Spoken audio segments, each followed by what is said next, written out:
have to be very fair and sincere to ourselves first, then we consider the people that sent us in this assembly. As each and every one of us is occupying a seat representing people, we should put our political sentiments and our individual egos out of this house, and we try to consider how Gambia should be grown. Honorable Speaker, the conclusory remarks has stated that Gambians have the mind and they are intelligent enough to get themselves united, because the statements has given it all well for people to digest. But why are we not united? Why are we not allowing ourselves to be united? We are joking and we are cheating ourselves. And this is upon every one of us. When our individual interest arises, we forget about the unity of this country, and no one works without the other. It has been stated in this. We have to be very fair and sincere and be God-fearing people to make sure we walk by these statements. We make sure we adhere to these statements. Before getting into my own observations in the speeches that the President has given on other key ministries. Honorable Speaker, I may not do justice without making emphasis of this statement that Gambians should forget about our individual differences. Let advisors be advisors. Let the executive remain to be the executive, and the judiciary be the judiciary, and then the legislatures do their duties as legislatures. I may commend the judiciary as one arm of the government who are apolitical, looking despite challenges that they are facing, but I'm seeing the judiciary playing a fair role in their day-to-day affairs, in their day-to-day administration of their own arm of government. Where are we? The executive and the legislatures. We tend to be too political in trying to execute our own daily functions. We have to be very matured enough to graduate from that and then work on to the best interests of our countries. First, we have to be nationalist and we have to be patriotic. We have to work for the best interests of this country. We are being paid from the taxpayers' money. We have to be honest. We have to be fair. Honorable Speaker, getting deep into the statements of the President, I must start with the Ministry of Finance. As it states on page 6 of 57, 2, it states the Finance and Economic Affairs. It has been well stated that the Ministry of Finance and Economic Affairs had made some great achievements in the area of growth, and then the constraints that they had in the revenue mobilization in order to realize our expenditures. Honorable Speaker, it has to be very fair enough to ourselves as representatives that yes, we were here in the last quarter of 2022 scrutinizing the budget and getting into approval, which started in January 1, 2023. Honorable Speaker, I've noticed that much of the statements that have been given here, there are so many things left behind. And we need to be very fair and sincere. If we want to work as a nation, we have to be very realistic. We have to be very truthful, and we have to be very willing to make sure that we know, we identify our problems, we sit together as a nation, we work it over. It is no shame to declare your shortfalls. It is no shame to rectify yourself and work ahead for a better country. Honorable Speaker, I may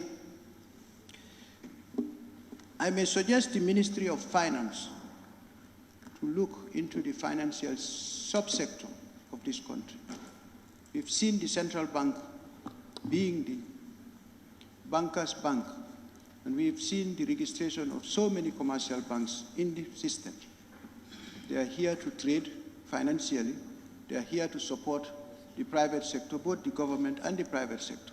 But we are registering very little progress from that end of the economy to serve the interests of the people, to help small enterprises grow, to help small businesses grow. And they have been giving a leverage to live and then be receiving every payment that works within the economy to be routed through this commercial banking system with prices, with fees, with income, which also help them to make more profit. But how much of that profit is getting back to the people that are growing it needs to be checked. Businesses are here struggling to trade outside to bring in business, to bring in goods and services for the people of the Gambia. But they are constrained with banking instruments that will help them get in business and bring competition to lower down prices. But yet still these banks are allowed to stay, be trading, allowed to give loans in a very exorbitant mood, allow them to create any kind of income that they may make to maximize their profit to the expense of the vulnerable people of Gambians. And these Gambians are the people that are depending on this, contributing to the socio-economic development of this country. They are the very people that are depending on these prices. I think the ministry should work into this to check on possible means to bring these stakeholders together to sit and then dialogue about the success of this country. Honorable Speaker, we've just concluded a tour in China, like my honorable colleague has just stated here. We've been to China. We've seen how China grown. In 40 years, they were able to be who they are. But are we close to that? We are not. And the financial sectors are the key sectors that we are supporting China to grow, to be who they are.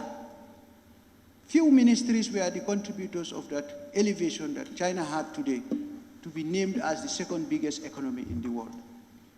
But are we on the same footing? We are not. Because if you check into our individual, commonly our individual attitudes, there are so many things that are lacking. I am tasking the Ministry of Finance and this Honorable House to make sure we come up with legislatures that will help the financial subsector to participate and contribute into the growth of our economy. If not, we are just working for these financial institutions to grow in the expense of the ordinary people. Getting into the Ministry of Trade, the Trade Industry, Regional Integration and Employment.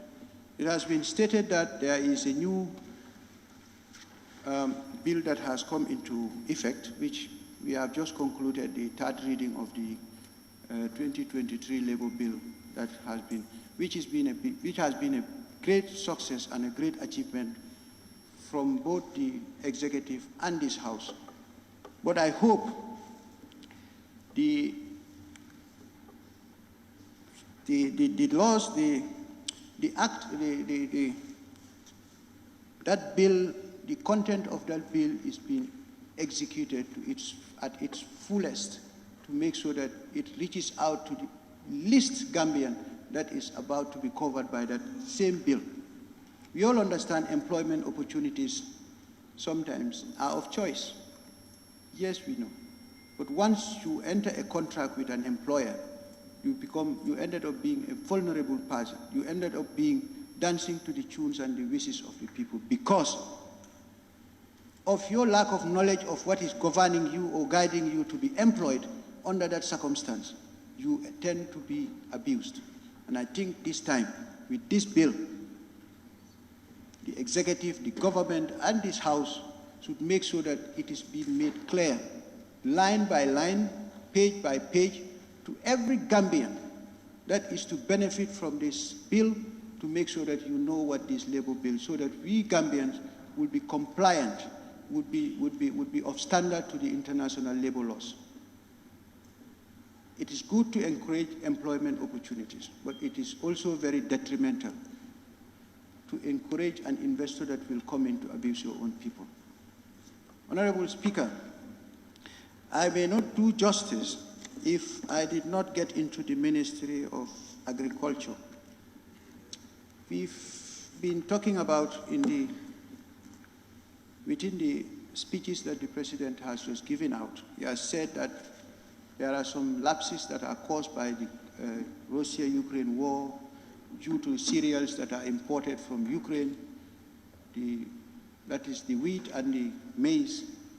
We know the Ministry of Agriculture is here, and we've been doing our agricultural activities seasonally and then all year round. But since 2021, if I may be corrected, if I stand to be corrected, we've been singing of this Russia-Ukraine war. Anytime we sit here to discuss, we base our lapses on those effects. But is there any secondary way out through the Agricultural Ministry to make sure that those cereals we are crying off, we have an alternation to that? And this is a responsibility of the Ministry of Agriculture to come up with a plan and a strategy to lay before this House to look for a way forward. I think we have enough technocrats that are sitting within that ministry to look into these kind of things to make sure we are protected.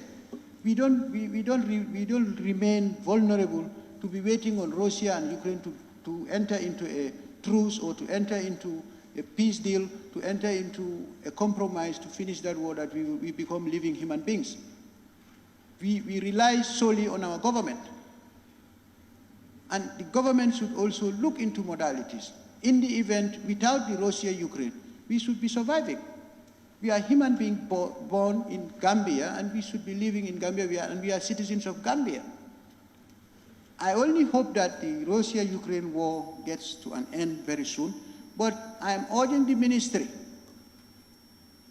and the Ministry of Finance to work on modalities to come up with plans and strategies to make sure that those things are never pronounced here. It is very sad to be keeping on pronouncing this thing, the COVID-19 and the Russia-Ukraine war, all the time without any alternative. We need to talk on things that will give us a solution. We want solution. We don't need to be identified with problems that we cannot solve. We cannot end the Russia-Ukraine war. When shall we end our problems? If Gambia cannot mediate this to end that war, when shall we be ourselves? I think we should graduate from that stage to get into a level that we may even give an alternative to another thing than depending on those cereals that we would never be able to get. Honorable Speaker, getting into the lands and regional affairs. Honorable Speaker, it has been stated here that the Ministry of Land is developing a national land policy, which will be very timely. As the politics and other activities, religious differences sometimes create violence, we are also ignoring a major internal threat that we might work on to resolve. You have families that have issues on lands. They are struggling in courts. Between two boundary villages are struggling.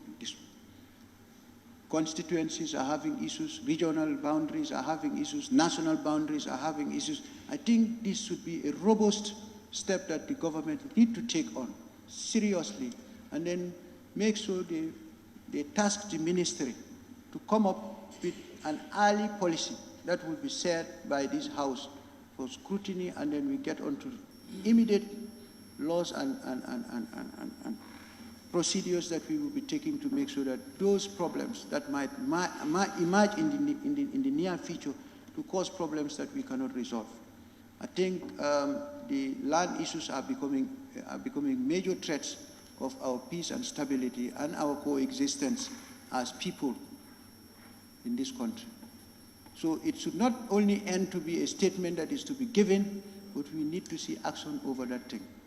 On that note, Honorable Speaker, I beg to take my seat. Thank you.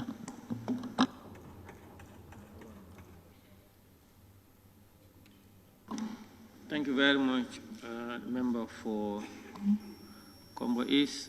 I'm not sure, Your Excellency, Mr. Vice President, members are raising very important issues touching across all sectors. And the National Assembly have notified your office for cabinet ministers and their technicians to be here to take note to help you so that they will all be given the opportunity also to take part in the debate and then to make the work easy so that when you come, you will summarize. But it appears that not a single technician is with them here, and majority of the ministers are not around. It will serve as an important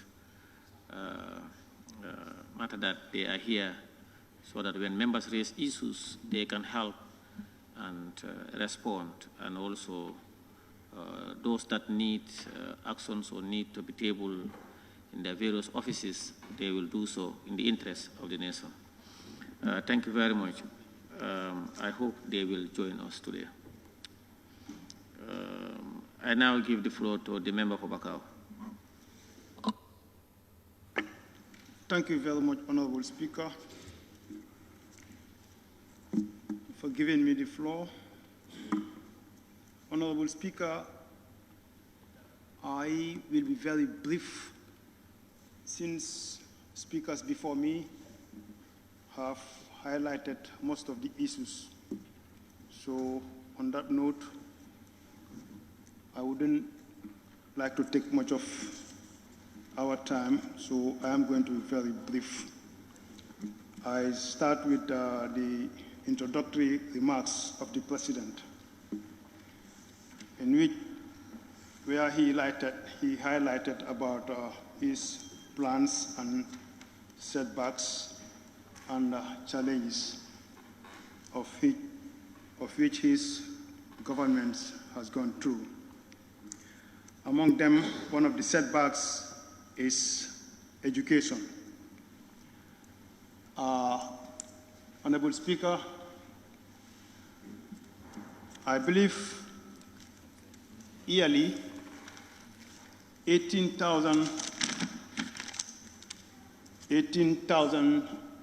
students start to the senior secondary school exams. And out of these 18,000 students, 1.5 of these students are absorbed in the tertiary institutions. 1.4 is absorbed by tertiary institutions. When 1.4 is absorbed by the tertiary institutions, what's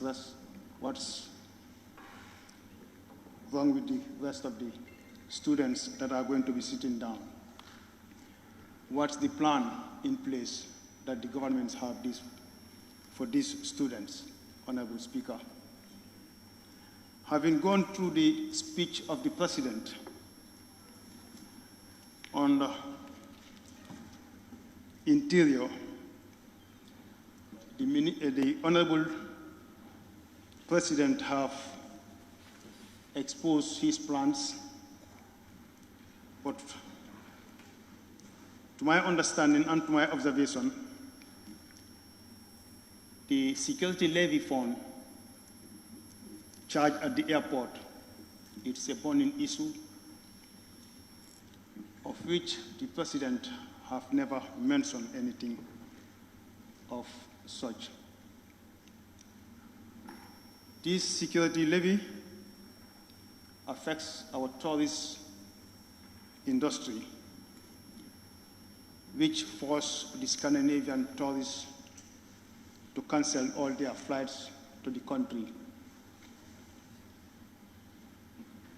Honorable Speaker, tourism is a key ministry that employs, and most Gambians benefit out of tourism. In the year 2020-2021 to 2023, compared to 2023, the tourist season is completely dead. Dead in the sense that the number of tourists that we expect in the country, we are not forthcoming because of the security levy introduced at the international airport. There is a time when we engaged the Minister of Tourism about this issue. He said the response was he is not responsible. He should engage the Interior Ministry. But there are engagements that have been done for this issue. But the response that we normally have from the authorities is they cannot do anything as at now.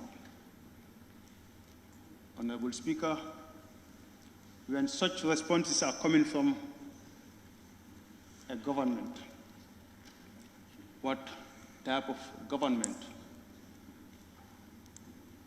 should we describe that government? Honorable Speaker, having said that, when we come to health, the President highlighted his achievement and his plans when it comes to health. But there was a burning issue, and yet still a burning issue when it comes to the case of Aki. Not a single word was mentioned in the President's speech concerning this Aki. Honorable members, should we take this government a serious government? We've lost 70 plus lives when it comes to Aki. Honorable Speaker, through you, I want to express my disappointment with this government for failing to take up this Aki issue seriously. We've seen other countries where one life lost, it becomes a burning issue to them. But in the case of the Gambia, it's very different. We've lost 70 plus lives, but not a single word came from the government to address that issue. Honorable Speaker, having said that, we've heard from colleagues who are very much concerned when it comes to agriculture, the failure of agriculture in the Gambia. I'm sure you will all agree with me, agriculture as a ministry have hundreds of doctors. You name them, Dr. Saho, Dr. Dabo, Dr. Sane, hundreds of doctors. Yet still, with all those doctors, they cannot cure the problem in their ministry or in their departments. What sort of doctors are they, Honorable Speaker? Having said that, Honorable Speaker, corruption becomes open in the country. I'm sure you will all agree with me that there is a bill before this August body.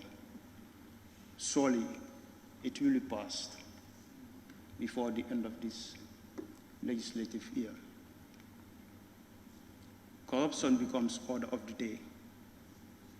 Corruption becomes open in the country, but not a single word have been indicated in the President's speech.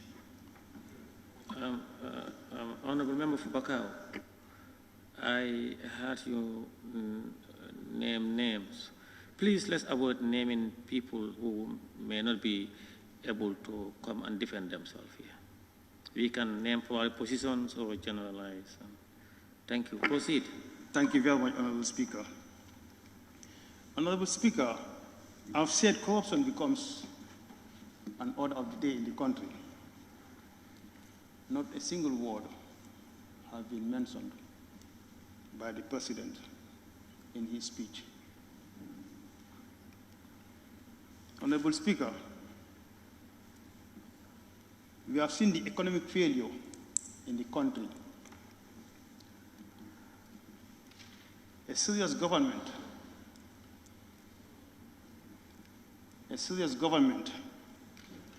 will take its economy seriously rather than putting blames on Russia-Ukraine war. We've heard so many excuses when it comes to economic issues. The response is always the war in Russia, Russia-Ukraine war. Honorable Speaker, in the President's speech on the transport and works, the President indicated that funds are being secured for completion of certain projects that are ongoing. How are those funds being secured? The statement is vague. It needs to be explained how those funds are being secured, whether in loan form or in grants form. The Gambian people want to know, Honorable Speaker. Through you, I'll put those questions to the Honorable Vice President to let Gambians know of how those funds are being secured.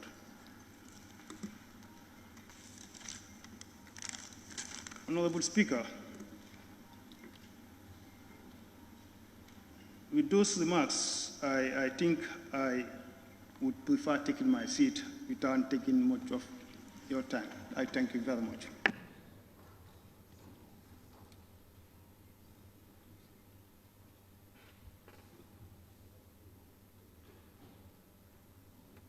Thank you very much, Member for Bakau. I now recognize the member for Lower Badibu. Thank you very much, Honorable Speaker. I would want to join my colleagues in welcoming the Honorable Vice President and other cabinet ministers here present. Honorable Speaker, I would want to begin my contribution on the final message of the President.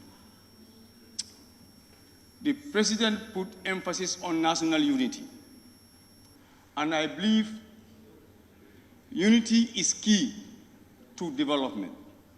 Even in our individual homes, unity is key. In our compounds, unity is key. It was only this morning that I proposed to some cabinet, some honorable colleagues that I would love to talk to leaders of both sides of the assembly so that we can have a closed-door meeting in order to save this country. Because the trend at which we are going is scary to me. Honorable Speaker, unity is very important. The reason why we are experiencing all these issues here and there is because there is no unity among us. This is the fact. There is no unity in this country. Politics has divided the country so much so that we don't even want to talk peace among ourselves. This is very sad. Honorable Speaker, coming to other areas which were highlighted by the President, I'll begin my deliberation on agriculture.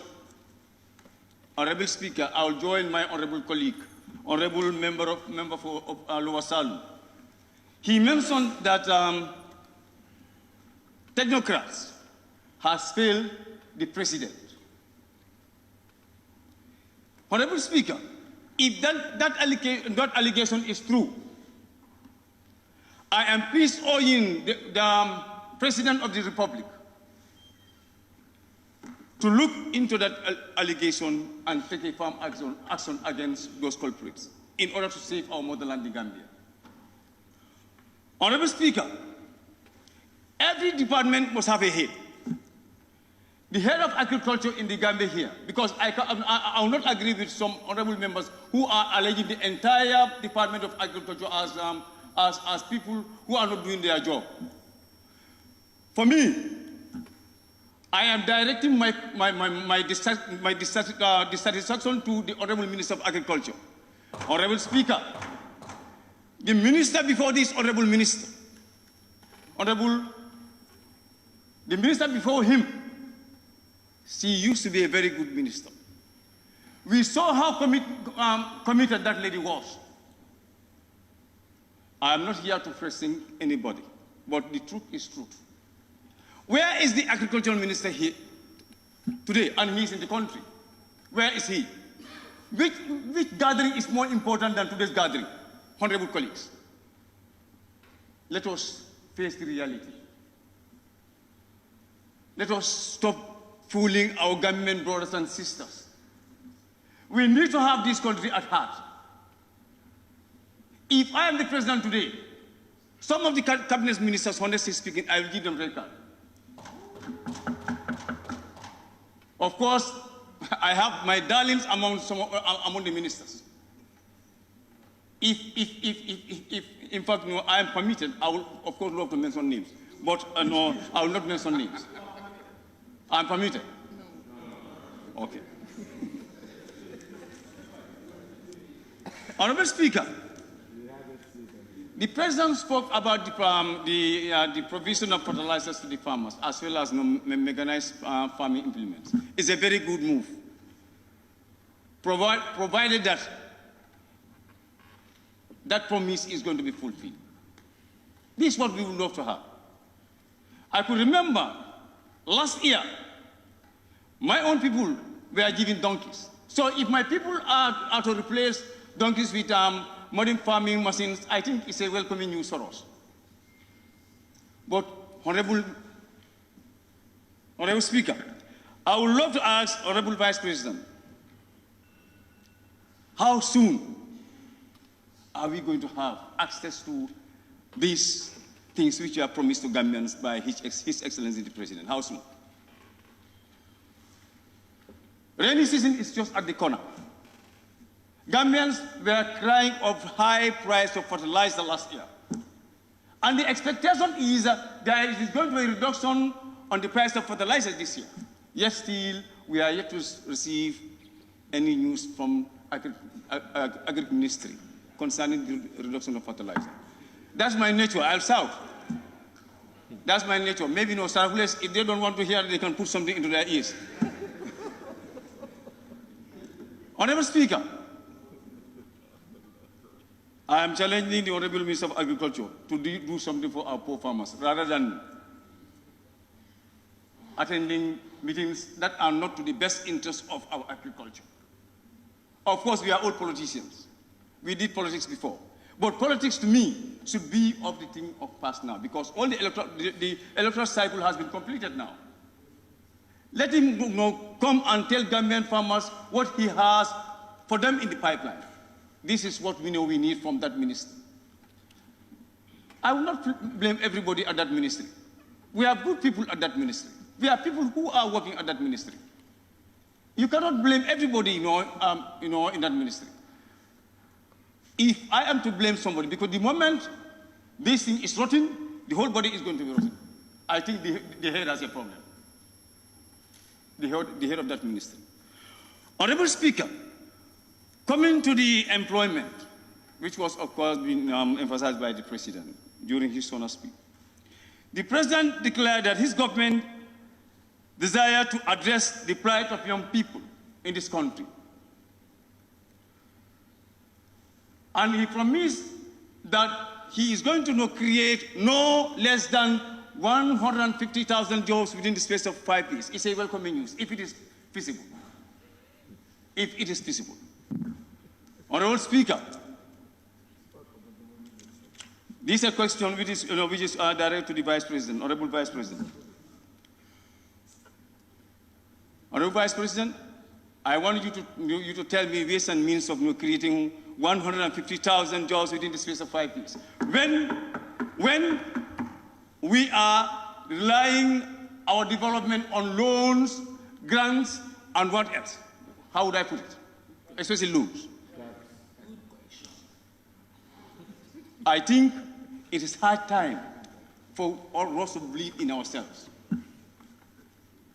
If you come to the issue of health, the President did mention that they are going to build hospitals and other health facilities around the country. It's a welcoming news.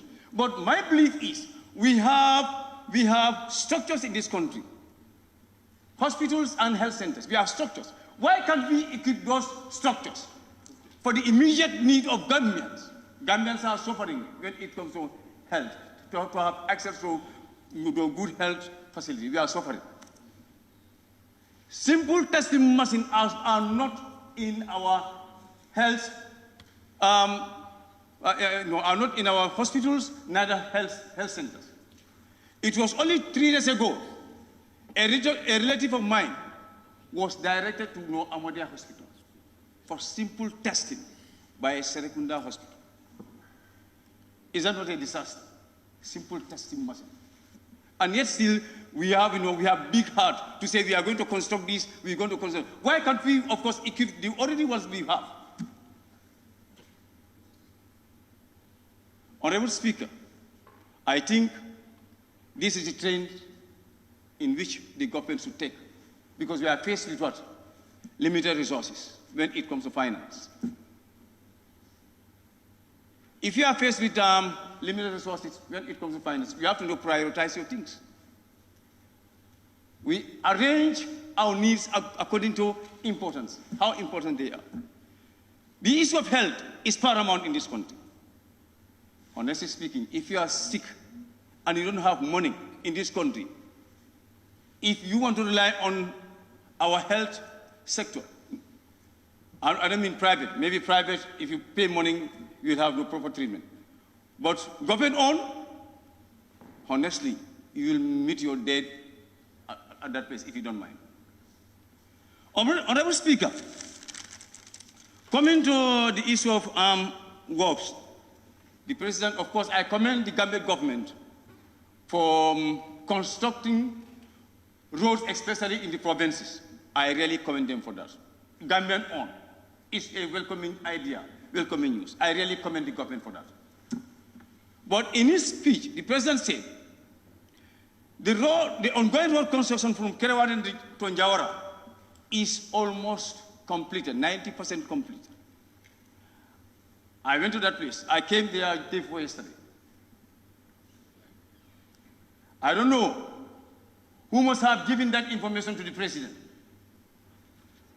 The guy who gave that information to the President must have misled the President. The reality on the ground and what was said here by the President are two different things. This is serious. I think it's high time for department heads to tell the President what is happening in this country. Because I know the President will not have time to go to all those areas. He has lieutenants at that area. The lieutenants should inform him accurately. So, Honorable Speaker, like I said before, what was said here and the reality are two, and what is on the ground are two different things. I am urging, or I appeal to the President to, of course, try and, of course, liaise with his lieutenants so that they can give him accurate information. But it comes to issues like this. On that note, I would love to take my seat here. Thank you so much. Thank you very much, Member for Lower Badibu. I now give the floor to the member for Joshua.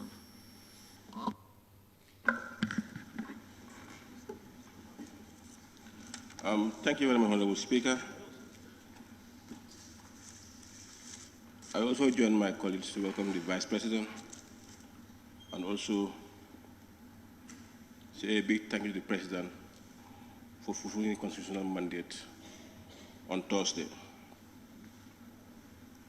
Honorable Speaker, today is a day. Though people are complaining that we should look at the time and see to reduce it to make sure that we either go home early or we finish early. Yes, it's important. But we are brought here to talk. This is our banter today, so let's see what we can talk together and then at least give out something tomorrow. Honorable Speaker, let's start from the House here. Our responsibility, among our responsibilities are oversight functions. Are we doing our oversight functions right? Yes, we blame, but we also blame ourselves. If things are not right, we should make things right. We should force people to make it right. Yes, we want to send ministries to support. Will that solve the problem? No. By putting our oversight functions on them, and they know what they are doing is not right, then things will be right. So let's try to do our oversight functions. Or we ask our electors to come here and ask us whether we are doing our oversight functions. Honorable Speaker, coming to the Ministry of Finance, yes, Gambia imports a lot. Most of our commodities are imported by using what? Foreign currency. By the Honorable Speaker, the Minister of Finance and the Vice President should help and sit with the central bank, discuss and look about the foreign currency. We cannot impose on the commercial banks to say, this is the rate that you should sell. Yes, they accept to sell with that rate, while the other forex brokers are selling more than the commercial banks. Where is the control?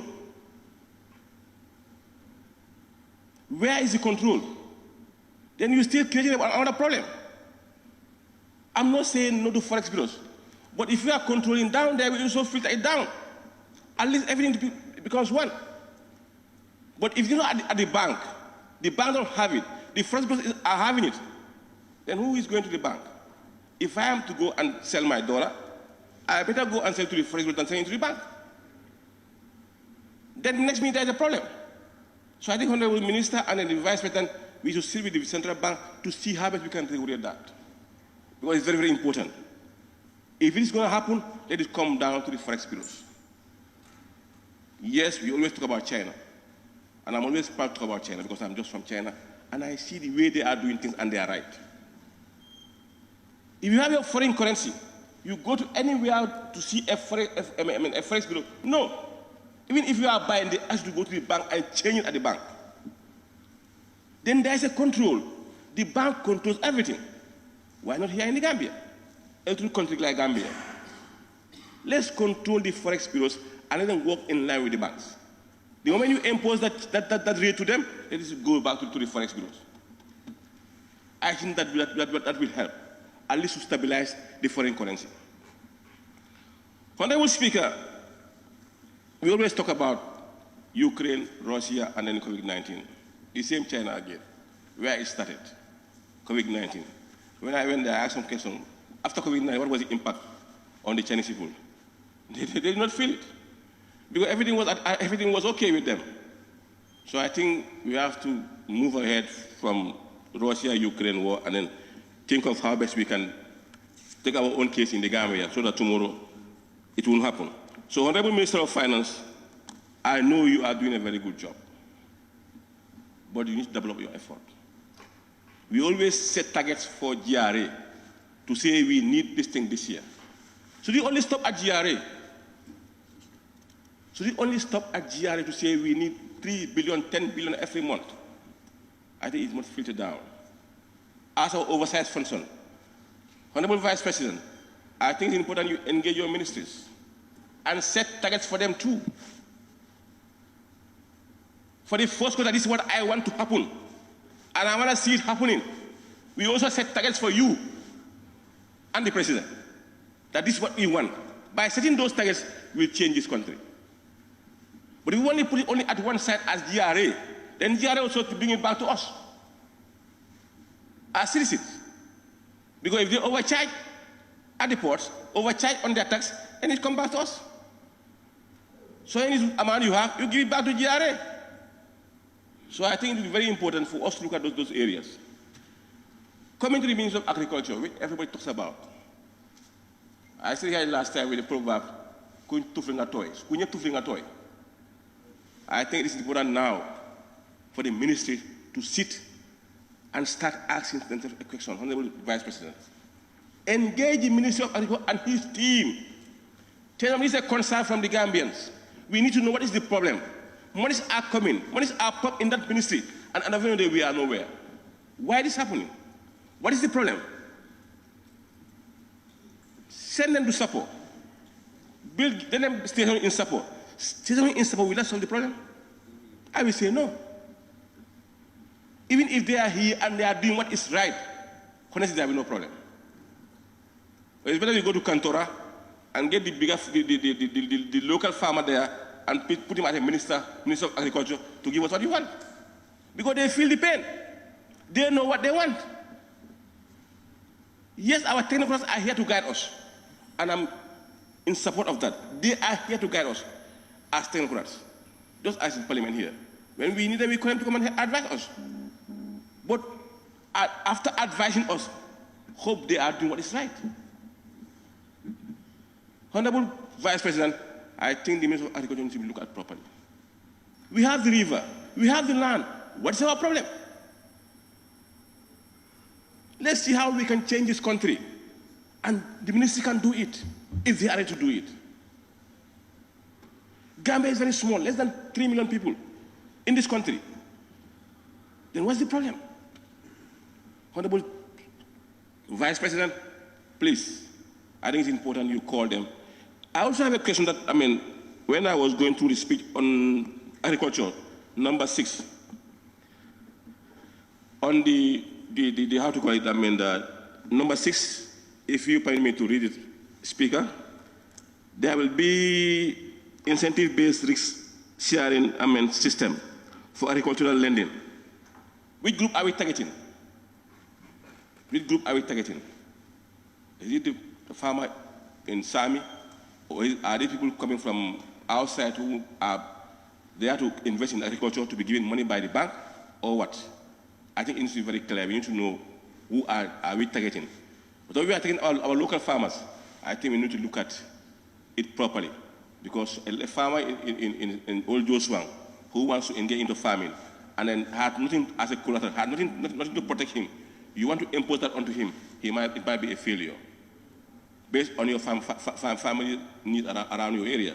So, Honorable Speaker, I think the minister should look at it properly and see how best he can then help us to make it clear to us what they mean, which group are they targeting, so that at the end of the day we know where we are. Honorable Speaker, coming to defense, it's important. As a member of the Defense Committee, we do go down on tours, we meet people, discuss with them. The government is trying, but what is lacking? What should we do for our men on the ground? How can we help them? They are ready to work. They love the job. But are they having what they want? It's a big question. Yes, they bought vehicles for them. The last time somebody mentioned about it here, this one nobody tells me. I saw it in my naked eyes. I was in Farafenni on Friday. If those vehicles are to be used to transport cement, their lifespan will be very short. I saw it. Nobody tells me. Those vehicles are meant for the army to take care of their services. But they are not meant there to transport cement to the combos. Is that right? It's not right. In case of any emergency, when those vehicles are there, it will be there with no problem. We went to Passage the last time. Men were sent to Banjul and they were asked to pay for their own fares because they were not allowed to use those vehicles. Now those vehicles are used to transport cement. Nobody called me, or I'm not anybody. I saw it. I was there on Friday. Saturday morning, I can tell you where the shop is, next to the GT Bank of Farafenni. That's where that cement shop is. That's where they were loading the cement, and they were men in uniform loading those cements. Honorable Vice President, that should be looked at properly. Let them reserve those vehicles. As far as we don't have enough, let them reserve those vehicles. If you want to go and buy cement, pay your own transport and go and get those cement from Farafenni and bring it here. Honorable Speaker, still on the Ministry of Defense. Yes, there is a conflict in the Casamance region. We know. What should we do as a nation? We are not saying we go for arms to prepare for war. But we must be ready in case of anything else tomorrow. Where are our arms? They are all packed here in Bakau. For what? You whether they come here, they don't have arms. They have nothing with them. They are only here with few AK-47. Some are even, most of them are very old. Why are they kept there in Bakau? For what reason? Give it to the men. These are our own people. They will not fight against us. But they are there to protect us. If they attack my compound tomorrow, I start blaming them that they are not doing their job when they are armless. It is time now we start working together with them, Honorable Vice President. Sit them, discuss with them. Look at those arms kept there. Before anything happens, give it back to them and control it. Ministry of Fisheries. I love to always talk about this point because I'm a Syrian. My men are crying. My Syrian people are crying in all these tenders. No fish. Currently, they are coming from outside, doing anything that they want in our own government territory because there's no control. In 2013, 2014, if I could recall, or 2015, most of our men were, at least 8 boats were caught from Old Joshua. For what? The size of the net that they were using, they were caught and they were charged. Before the court finished, all their boats and machines, nothing, zero. But it's no more happening now. Why? They are coming here, catching those fish and throwing them back to the river. And nothing happens. We license them, they are paying us a penny from those licenses. Those money collectors, what are they meant for? What are we having in return? I think if we want to develop this country, this agriculture and this fish industry needs to be developed. Government should start going to this landing area. If you prepare a good landing area for them, without giving them boots, giving them the equipment that they should use, it makes no sense. Spending millions for fish landing centers. At the end of the day, it makes no sense. There are young people who want to work, who want to venture into fishing, but they cannot do it because they don't have it. Those being deported are here. They want to go back and do something. Some are somewhere in the field of fishing, and they want to go back and do. But why is it OIC or what? What are they giving? OIU? I don't know what. What are they giving them? $40,000? Can that get you a boat? No. Let's go and start investing in this sector. The policies are there. There are many policies lying there in that ministry. They are not being taken care of. Why? And there were a lot of money lying in that ministry up till now. Let's please. Honorable Speaker, I think it's important with Honorable Vice President. If Honorable Jammeh is good in what he is doing in a ministry as a permanent secretary, and he's moving the ministry before moving him somewhere, see how best we can maintain him there. The movement of this permanent secretary also might create problems. Some have the history of those ministries. So moving them at times create problems. Let's maintain them. There was one permanent secretary is now at your office.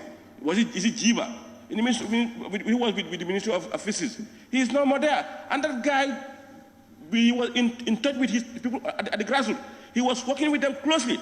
And they liked the way he was doing things with them because he was lifting the industry at a very high level.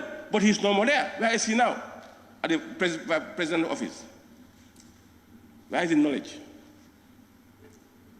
that he was trained for? It's important to move, but when you are moving, move the person to the right place. Honorable Speaker, the Ministry of Basic and Secondary Education. Yes, we blame government, we blame ministry, but I just think this time we have to see it together.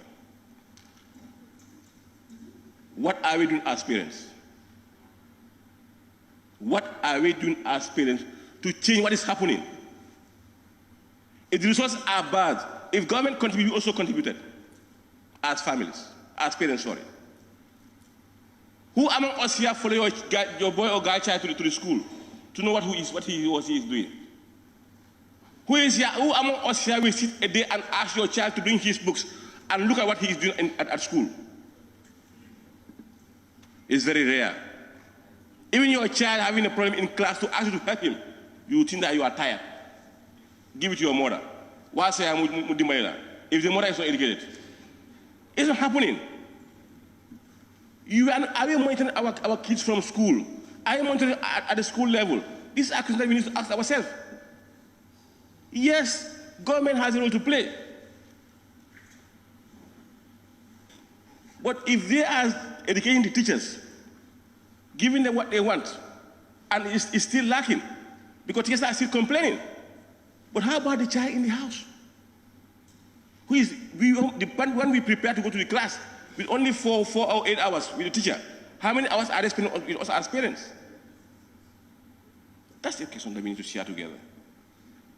And Honorable Speaker, I think they have built structures for both junior and senior secondary schools in the country. But there are certain things that are lacking in those structures. I don't know why. The financial aspect of it, there are still some contractors who did not deliver up till now. What are they waiting? And the contracts are already past expiring state. And community higher education also, we approve a loan here for the University of the Gambia on what furnitures. How far have they gone with those furnitures? We need to know. Because we cannot do things without also not putting the record straight.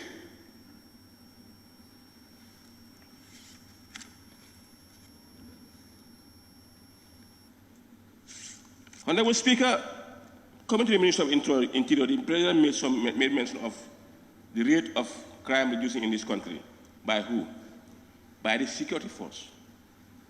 That's the police per se, and the other people around the area. But is that enough? Our men are crying down there. Our brothers and sisters are in uniform. Are they having what they want? What is government trying to do for them? Their pays are small. Everything, they are not enjoying anything. We should start looking at those problems and see how best we can solve them. We cannot be here complaining all the time and we are not coming with solutions. Let's look at solutions to see how best we can bring those problems down. These are very key issues that we need to look at properly. Let's stand together as a team and help this country. The country is ours.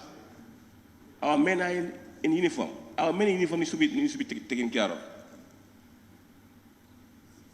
Honorable Speaker, coming to the Ministry of Lands, in this President's speech, there are policies for land issues. Honorable Speaker, there are many land disputes in this country. Turning of Fatou area. Point of observation, please. Can I observe, please? Fatou area. Honorable, can I observe it, please?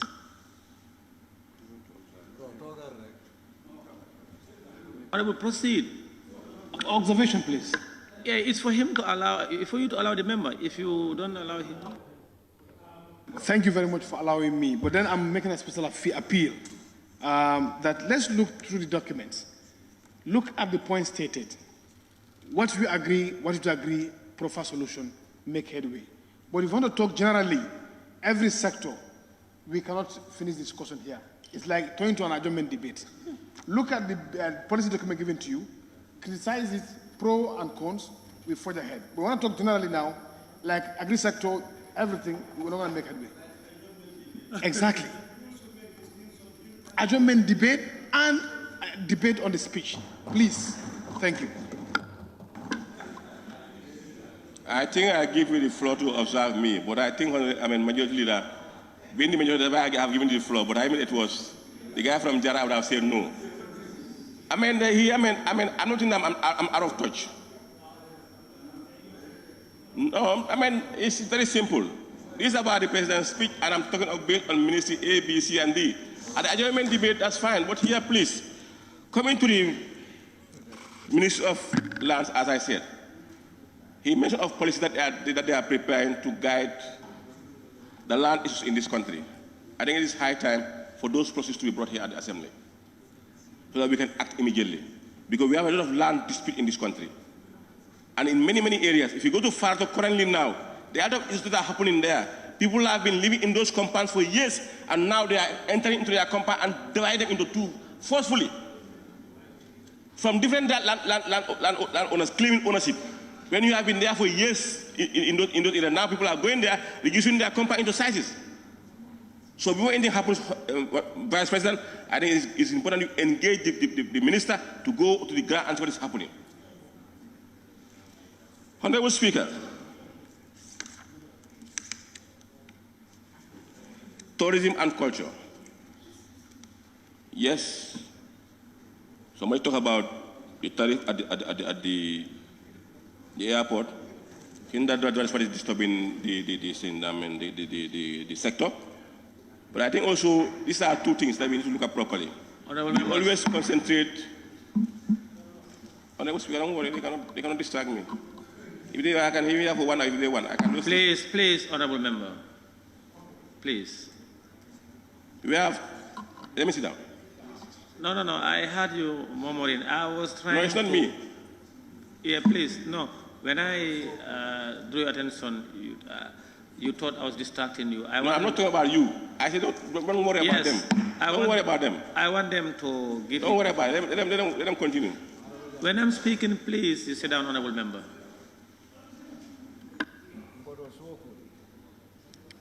Yes, please, let's, Honorable Members, order. Please, let's allow him to put forward his contributions and thoughts. So when you have your time, you can also do yours. Thank you. Honorable Member, you may proceed. Thank you very much, Honorable Speaker. Ministry of Tourism, our concentrations are always on the tourist aspect of it. For culture, I only have a few things that I mentioned, mostly on music and other things. We forget about our old days, our culture. Why are we called Gambians? And why are we called Sierra or Mandinkas or Jolas? I will also use China as an example. When we went there during our capacity building, they taught us their culture. They taught us about their culture. And this is why they are where they are today. Because they respect it and they hold it very tight. So the ministry should start working very hard to bring those things back to this country so that we at least know where we come from. Because by knowing that we will have love for each other. Because all this point is because we don't love each other. We don't care about each other. We don't think about politics, APRC, UDP, or NPP. And that will not develop this country. We must put those things aside and see Gambia first. So that's why I talk about this cultural issue. Let's bring those things and make them something very important. The River Gambia is here. What are we doing? It can bring a lot of tourists in this country. What is the ministry doing on those things? What is the ministry doing on those things? What do we have here today to show people, to show tourists when they come here? What do you have to show them? James Island, with a few things that we can on our beach. Or Janjambure. We have other things that are within the river line. Let's take them there and then generate income for this country. Honorable Sise. On the health issue, Honorable Speaker, I might ask the Vice President because about this Aki issue. I had an engagement with one Indian guy that the company in India was closed but now reopened. But they are shifting the blame back to us as Gambia to say the Aki that the Gambia we are using, we are overdosing our kids. We use it to overdose our kids. So I want to confirm from you whether is it right or wrong? Because I had a very bitter argument with them, but they say that company have started operation, and then when WHO went through to see that the medication that was sent to the Gambia was fine, there was no problem. But the problem we had was we were overdosing our people. Those young kids were being overdosed. So I want that to be properly checked, engage them, and know where the problem lies. Honorable Speaker, to come to my last point, that's the end point of the President's speech. Thus, we must forget about politics and come together, in which I agree. We must come together and see Gambia. Yes, politics is a continuation, everyday people politics. But should we politics, whilst there are many responsibilities lying in front of us, should we argue unnecessarily? Should we fight without no cause? when will Gambia develop? When foundations are laid by people, let's take it off from there and build. But if you lay a foundation, I say that foundation is strong, I want to start another foundation, Gambia will never develop. We must accept each other. See each other as one family. We are from the same country. Colors are only based on one day thing. Today's election, you have 3 or 4 boxes with different colors. But at home, there is no color at home. When you have different families from the same mother and father sharing different political views. So let's start thinking about Gambia and seeing Gambia. Gambia is our homeland. Nobody will come as an antibody for us, as the president said. If things are not going right, we say they're not going right. When they are going right, we compliment and say, fine, keep it up. But it's high time now for the president to take the guana and start hitting. Thank you. Thank you very much, Honorable Member, for Joshua. Your Excellency, Mr. Vice President, he asked very technical questions, and some of those questions are specific to sectors, which of course we need some of their technicians to guide you. Probably that's all the reason why you need to get in touch for all of them to be here. I now give the floor to the member for Sami. It's, yes. Yes, before that, I think, sorry, thank you very much. It's my suggestion. Before going further, we are almost halfway, very close to 6 o'clock, and I'm just putting if we could end up session at 6 o'clock and come back another day. Because if the way some of the members are taking it, they cannot finish. Thank you. I am not sure whether that was a motion or a suggestion. That was a suggestion. If you have a motion, can you move the motion, Honorable Member? Can any Honorable Member move a motion for us to either Majority Leader, Minority Leader? Honorable Speaker, I want to move a motion. Majority Leader. I want to move a motion. Yeah, I've not given you the floor. Yeah, Majority Leader and Member for Cantora. Go ahead. I want to move a motion for us to adjourn, to sit beyond 6, but then also close at 8 to close by 8. Reason being, Assembly has already procured dinner for members of Parliament. If you close by 6, you go, it might be a waste of resources. So we appeal to stay for extra 2 hours, close by 8, have dinner, and come back tomorrow, please. The motion. Huh?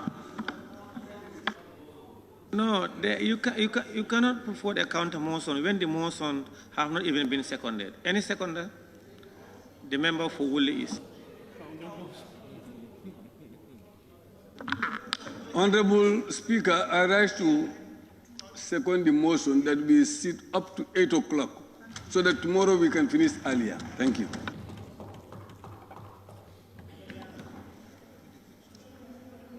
It has been moved. I'm putting the question. Please, Deputy Majority Leader, I'm putting the question. It has been moved and seconded that this Assembly sit beyond 6 o'clock, but up to 8 o'clock in the evening. Those in favor, please say aye. Those not in favor, please say no. That is how it. The Assembly will sit up to 8 p.m.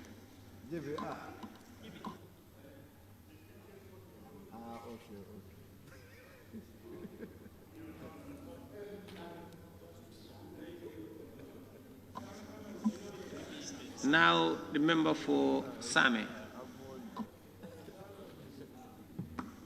Thank you very much, Honorable Speaker, for giving me the floor. I want to thank the ministers here present, plus the Vice President. Thank you very much. I want to thank the President for fulfilling the Constitution. That is, every year, once he come and address the Assembly. So, Honorable Speaker, I wanted to start with the concluding remark. where the president was talking about peace and unity. Honorable Speaker, as the honorable member for Nyamina Dankunku always said, this assembly, it is the assembly where the country is managed and where it can also put into trouble. Honorable Speaker, yes, he once stated here. Honorable Speaker, according to the President's speech, he talked more of unity. And how can we have unity among ourselves? We must respect each other. As a National Assembly member, we must respect each other. Honorable Speaker, I was definitely surprised when I came up with an audio from a National Assembly member against development going to my own constituency. I was surprised when I heard that audio. Started saying, mentioning villages, in fact, Same, mentioning villages, it's all about unity. And that's what the president is talking about. How can we have unity? And if you look at section 1112, we are all servants. And the president made it in his speech, regardless of where you come from, which party you are. We all belong to Gambia. This resource belongs to all of us. And it's a segregation, discrimination. If you look at the Constitution, it is discrimination to say that, yes, because somebody is in another party, so he or she should not have this. I was surprised. I think this honorable member will, Upper Fladu West, I made it Upper Fladu West. It's clear. Honorable member, please. Honorable member.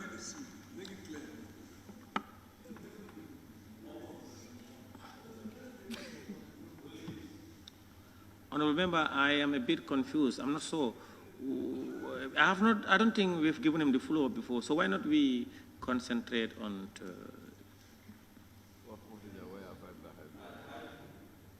please, confine yourself.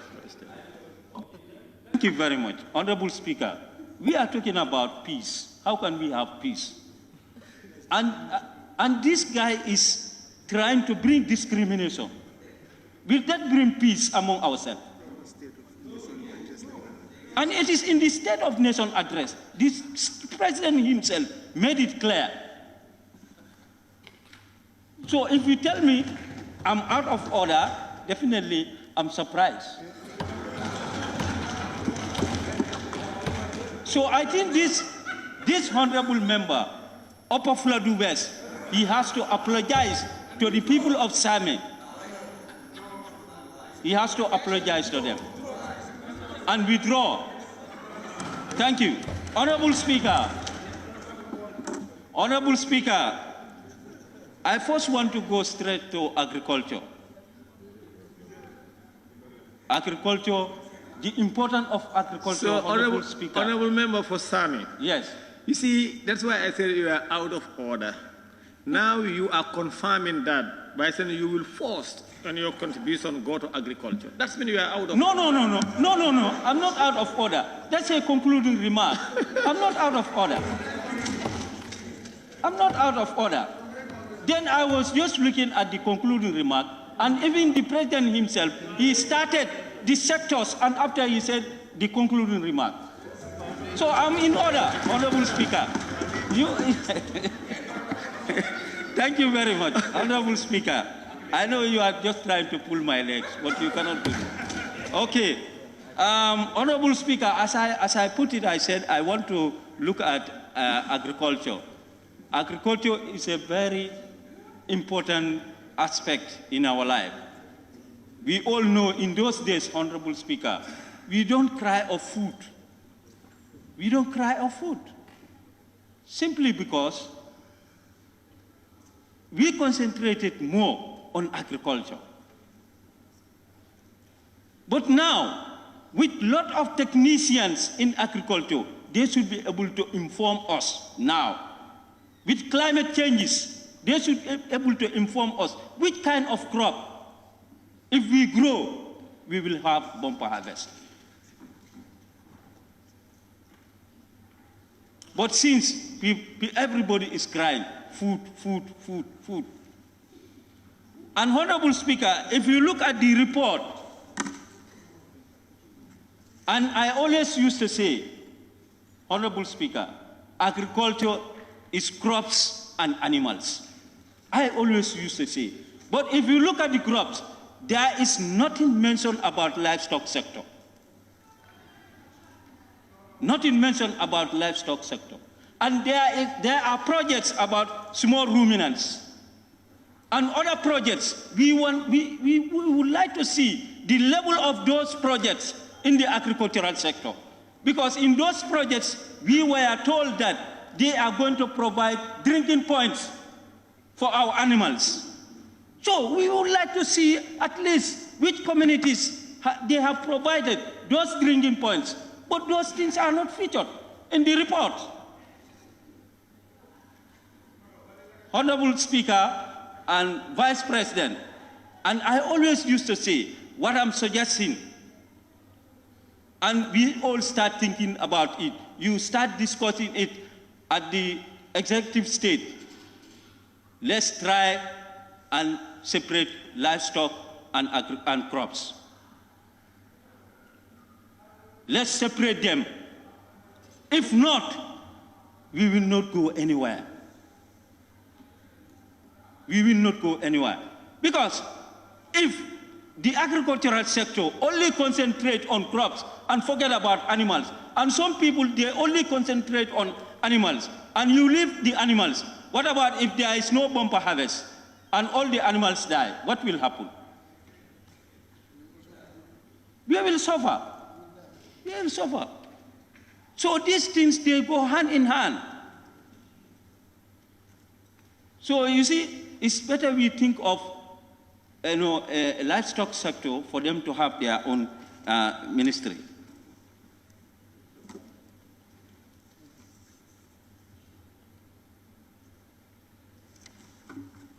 Honorable Speaker, defense. In the report, we said it is stated that they have provided vehicles for the daily operation, especially villages along the borders, which is of important because if you look at especially villages that are along the borders, like the camp at Lamenkoto, they should have a mobility whereby if they are called upon, if there is an incident somewhere else, because most of the villages along that side are at the border end. But if there is no mobility, they find themselves in a serious situation. So to provide them mobility, I think that's a very good move. And I think they should have it. Fisheries and water resource. Honorable Speaker, in the report, we are also told that this sector have provided clean and drinking water for certain communities. But what we want to see in the report is, let's say, if you say 80,000 people or 80,000 people, we would like to see how many communities per region have these facilities. this drinking water. How many communities have it? That make it very easy to track, to see which village have from this project and which village did not have it. That make it very easy.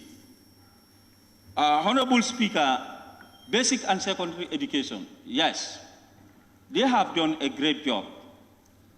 And even in the report, it is mentioned that with regard to the teachers' accommodation, yes, our partners, MRC Holland Foundation, they are doing a lot.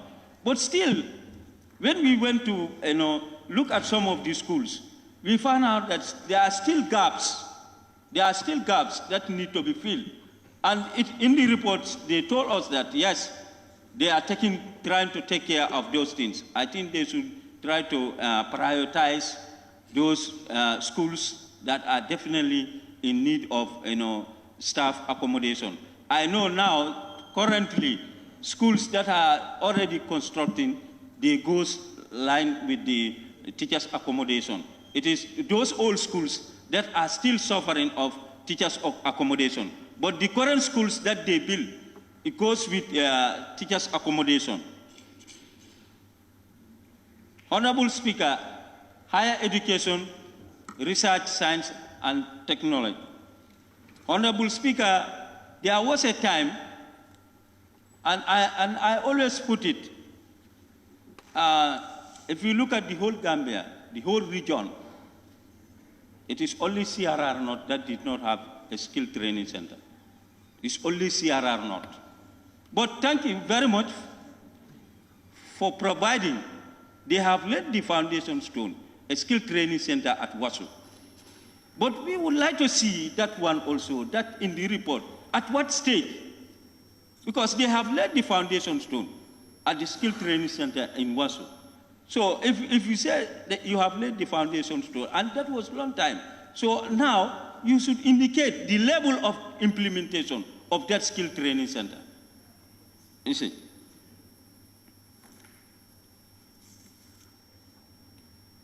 Honorable Speaker, transport, yes. As I said it, Lemenkoto Pasamas, that project was Babil Mansa's project. Yes, Lemenkoto Pasamas. It was his project. We call a spade a spade. That was his project. So thanks to the current government that completed the project. They are the one who completed now. But I could remember, before Jammeh go, his people mobilized. Start clearing that place. I saw it.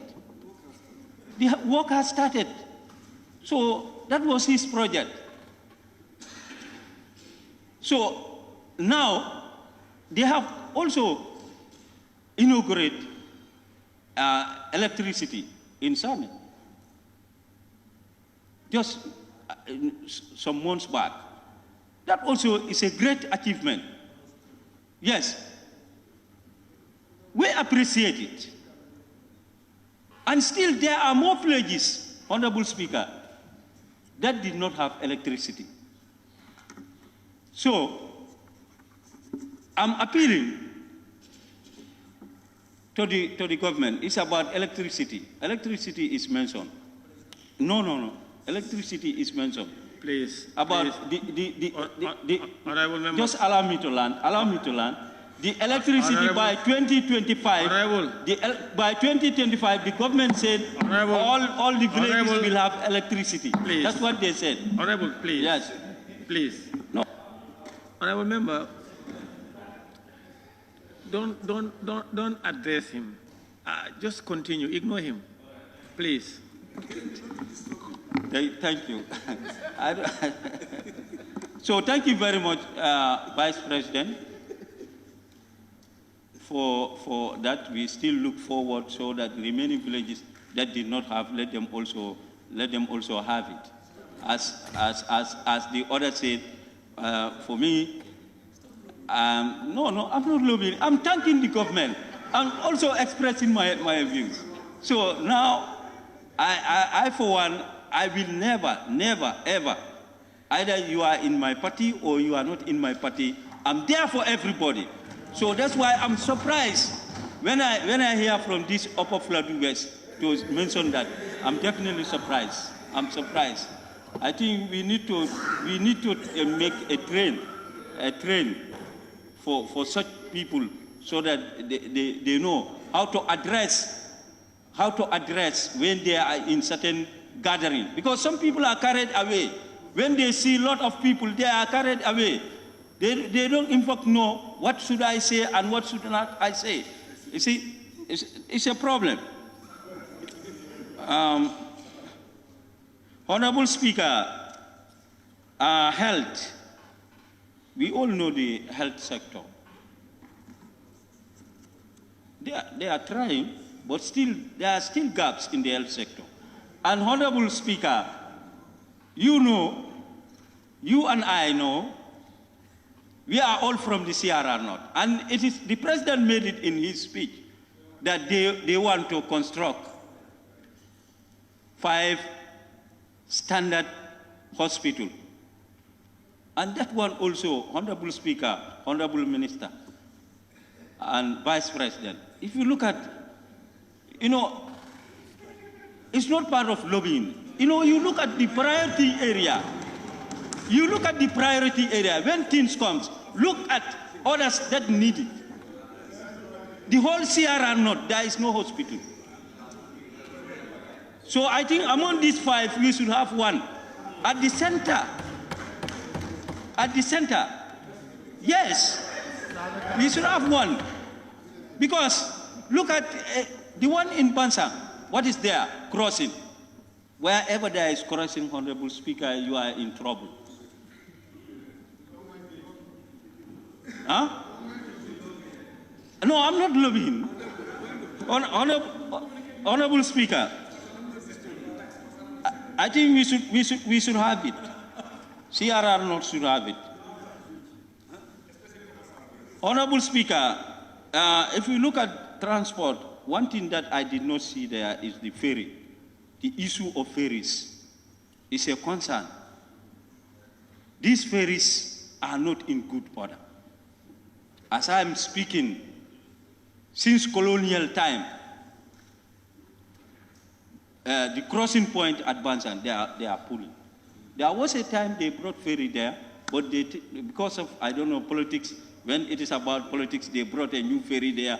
After a time, they move it. Now we don't see it. We are still moving, pulling the ferry. So please, I think we also, you know, move from this thing now. We should also have a new ferry now in order to ease the movement. Honorable Speaker, Interior, in this speech, the President himself expressed the ministry that the cases, the number of cases in the Gambia has reduced. So he expressed them. But now, Honorable Speaker, when you go to some police station, you wonder if you go and visit them, where they are staying. It's terrible, to be candid. It's very, very terrible. I think their condition also, we need to look at. You know, I always want to take examples so that if I say examples, you will say, yes, it's something true. Like Karantaba, go to Karantaba police station. You see where they are staying. It's terrible, Honorable Speaker. You know, development, we have to prioritize. We look at others that they need. Here, even when there is a problem, you can easily have vehicle here. But those at the booths, they cannot have vehicle when there are cases there. So the government need to prioritize those areas. Because the vehicle are many here. But at the rural areas, there is no vehicle when there are cases there. Sometimes if they inform them before they come, those will disappear. They will disappear.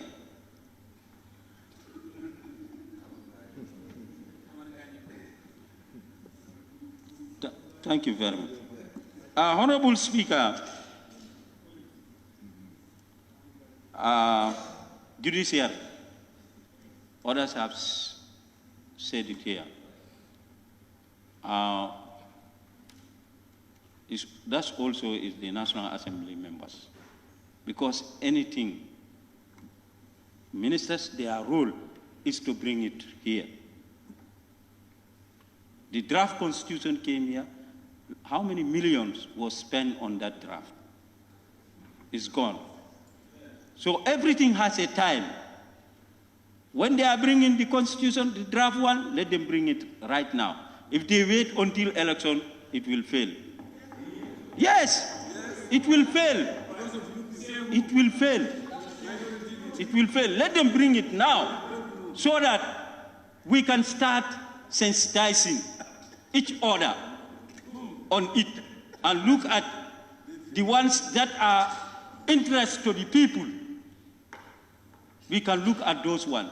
But if we wait until at the tail end, you bring it, we waste resources. Before we do that, let them look at our health sector, our educational sector, and put something. Thank you, Honorable Speaker, for giving me the floor. Thank you very much.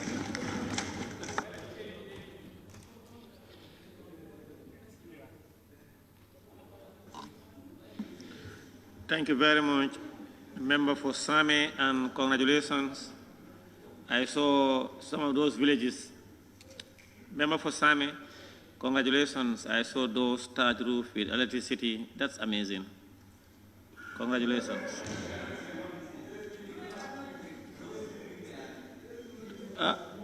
Yes, he's praying for more. I wish that all your villages electrify. Thank you. I now invite the member for Bundungakunda. Thank you very much, Honorable Speaker. Honorable Vice President, we want to thank you and also thank His Excellency the President for fulfilling his mandate and all the ministers present here. I think the SONA was very important in a sense to give all sectors of the government their current status and what they intend to do and what they want to do so that at least we can know what to do. So this is why today we are here to give our contribution.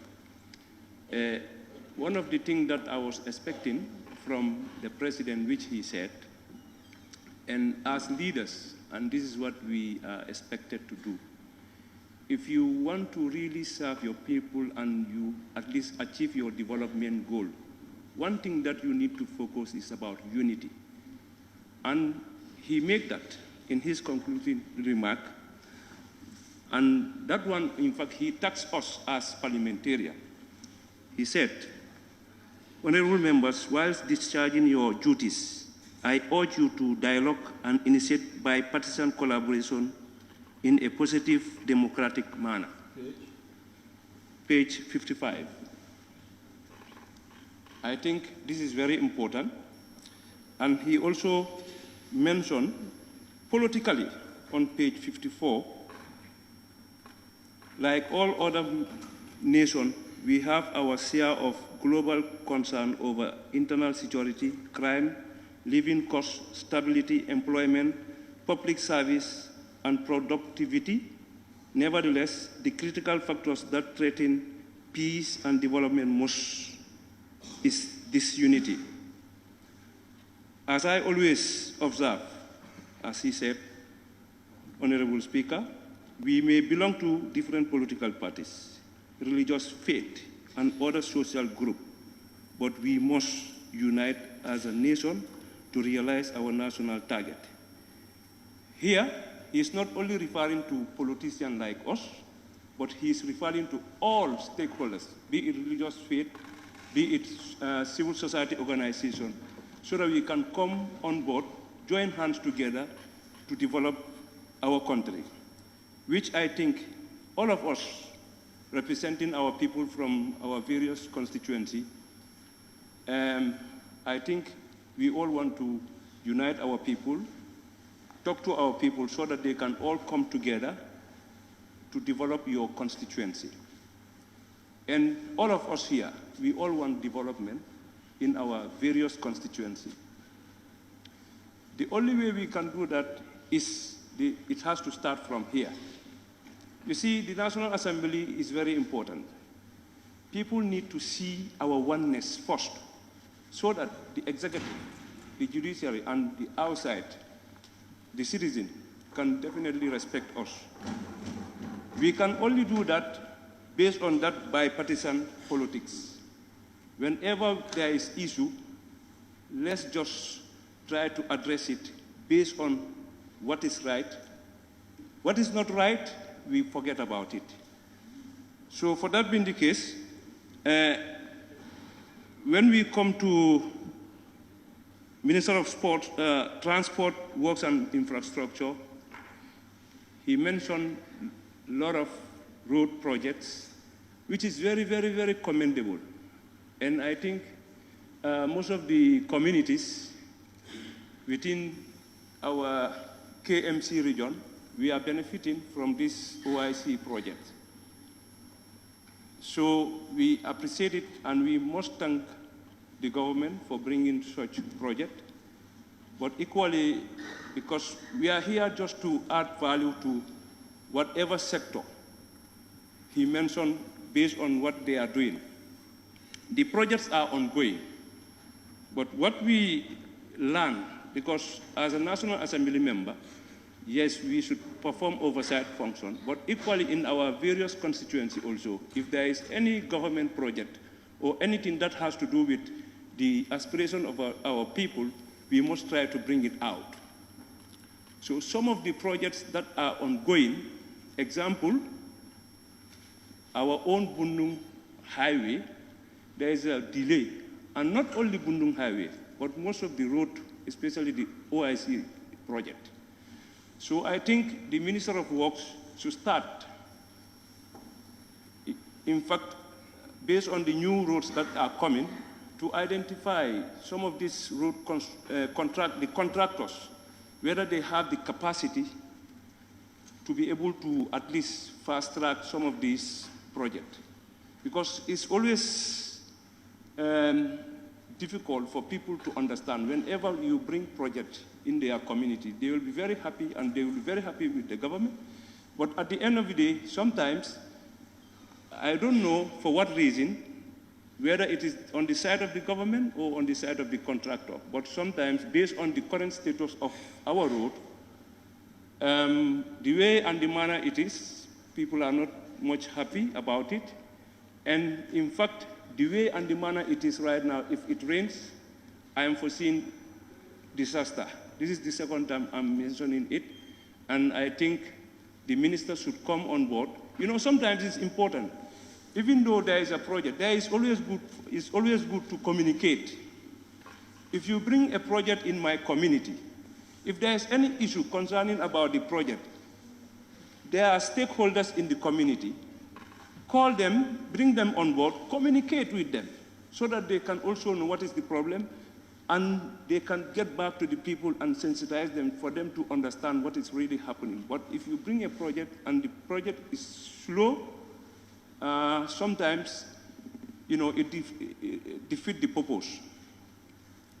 So, Honorable Speaker, on the side of Minister of Office of the Vice President, the National Disaster Management Agency, as he mentioned, last year there was a flood, and the late Vice President, may his soul rest in peace, went round, and the President himself went round to see affected areas.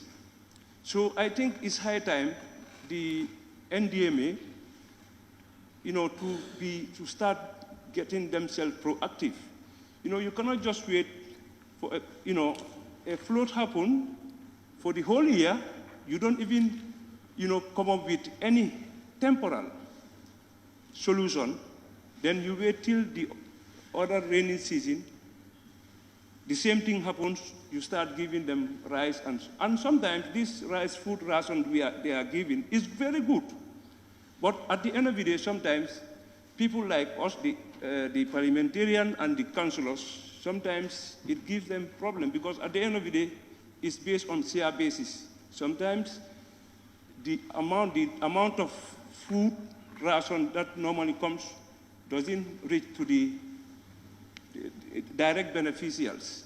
When I say direct beneficiaries, like the number of beneficiaries that are affected. So sometimes it normally brings some kind of misunderstanding between the community and the elected officials. So I think the national disaster, they should start working on, like when you know there is a flood in this area, come to the ground, see the stakeholders, discuss with them, and also not only parliamentarian, but like the area councils are there. They can always collaborate to at least mitigate some of those issues. So because we know last year there were so many areas affected, but after the movement of the vice president, from there was a food ration which was very, very welcoming, but from there was no action. Because there are certain areas you just need to take a grader and try to do some work there so that at least it can mitigate the area. So for me, actually, this is not an adjournment debate.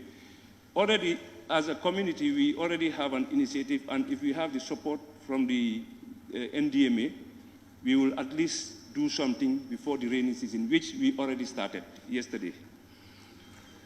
Honorable Speaker, on the side of the Minister of Trade, yes, they mentioned 150,000 jobs in 5 years. Yes, it's possible. Because it's not only the sector that we are looking at. If we really want to achieve this, meaning most of the government sectors, we really need to, they need to improve their standard. Like agriculture, we're talking about agriculture, and it's rather unfortunate. Most of the members, definitely they don't have a hope in agriculture. And in fact, to me also, I think even taking them to SAPO, that's not the solution. The solution is, whether you are there or not, just take your responsibility and know what you're supposed to do and do it. Because at the end of the day, we said we have a lot of doctors there who are well educated, and the ordinary Gambians are depending on them. So if they cannot solve that sector, it's always a problem. Because the reason why I don't even talk about it, when I went to that Halipacha during my field trip, I was surprised because I never went there, but I saw the potentials that could be, we can explore so that at least we can have full self-sufficiency. So I don't know for what reason why we are not doing that. And luckily also we have fresh water. So this is something that I think the agricultural sector, they just need to try, because the reason why we are complaining, because agriculture feeds us. Whatever we eat most of the time, if you look at it, is from the agricultural sector. So if we cannot feed ourselves, it's going to be very difficult for even to have basic communities cheap. Because most of these communities like rice, oil, and other stuff, we are importing it into the country. So sometimes the market price, the international market price, may determine the price, the local price here. So this is why for us to have cheap, maybe prices on the basic commodities like rice, we really need to invest a lot in agricultural sector. So on the side of the youth and sports, the 150,000, the Minister of Youth and Sport also, they have a stake, a role to play in that. Because sometimes when we talk about youth, we are not talking only about the elites, but we should talk about these ghetto boys. They are equally very important, and sometimes we don't want to consider them part of the society. And most of these people, I can tell you for free, they have potentials. But the only challenge that they have is like the support that they need, and sometimes we have to go. So this is why that ministry, they have to be proactive to begin going into the communities, engage these potential stakeholders so that the youths, they can know what is really happening, especially in some of their projects, like the YEP project and other projects that they have. Because sometimes they don't even know and they are not even aware, so that, you know, at least they can also, you know, grab something from those projects. Honorable Speaker, on the side of health, the Minister of Health, yes, it is stated that 5 state-of-the-art health centers will be built and well equipped. Yes, I think it's important because some members we are saying the existing ones, we can equip them. In fact, that we need to do that earlier before this one. But equally, this other one also is important, and I will also join my honorable colleague for SAMI and the CRR, is it not? Because I just traveled there, and I did my feasibility studies. I think you need a lot from the government, and you know, with this health, this thing you're talking about, I think because that is one of the things that I was asking for, and I think the 5, maybe they can bring one in your area to make life easy for those people, because it's not about you come from Bundung or Latikundo or Banjul. Whatever we do here, we are doing it for the Gambian people. That is the most important thing, whether Bundung benefit or not. But if Sami or any other constituency benefit, meaning is our own people.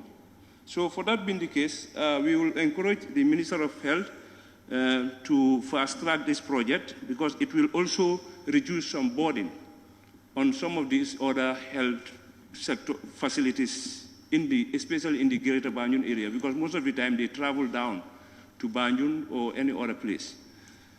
So, Honorable Speaker, on the side of petroleum and energy, it is stated that there is a project on electricity expansion and water expansion on the OIC project. So what I just want to, my take on that is about, yes, the electricity project is going, and right now we have at least a stable electricity, which we must commend the ministry. But equally, on the side of water, we still have a lot to do as far as the country is concerned. Because when you look at rural Gambia, yes, you may have electricity, but I think water is more important than electricity at this moment, because if you don't drink, you'll die.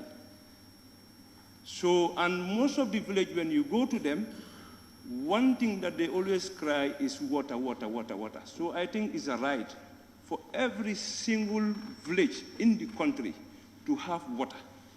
So I don't know how NAWEC is going to work with the Minister of Water Resources, Fisheries and Water Resources, so that they can come up with a system, you know, a system wherein at least they can target, you know, villages within a number of years, so that all the villages, they can have access to water, because it's very, very important. The reason why I'm saying this, because most of the communities that we deal with, when you ask them what is your priority, they talk about water.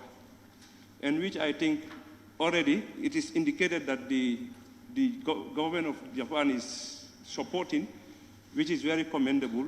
But at our level also, we need to do something. Because some of these loans that we are ratifying, approving, is good. But the most important thing is, whatever loan we approve here, let them put it into good use. And at the same time, because at the end of the day, we are going to pay it. So every single Gambian should realize himself, as far as the loans are concerned, the benefit, I mean. So for that being the case, I encourage the Minister of petroleum and energy, because some of the areas in the Greater Banjul area, not only my constituency, but within Greater Banjul area, you don't have water still now. Pressures are low. So with this OIC project, I think they need to fast track the project.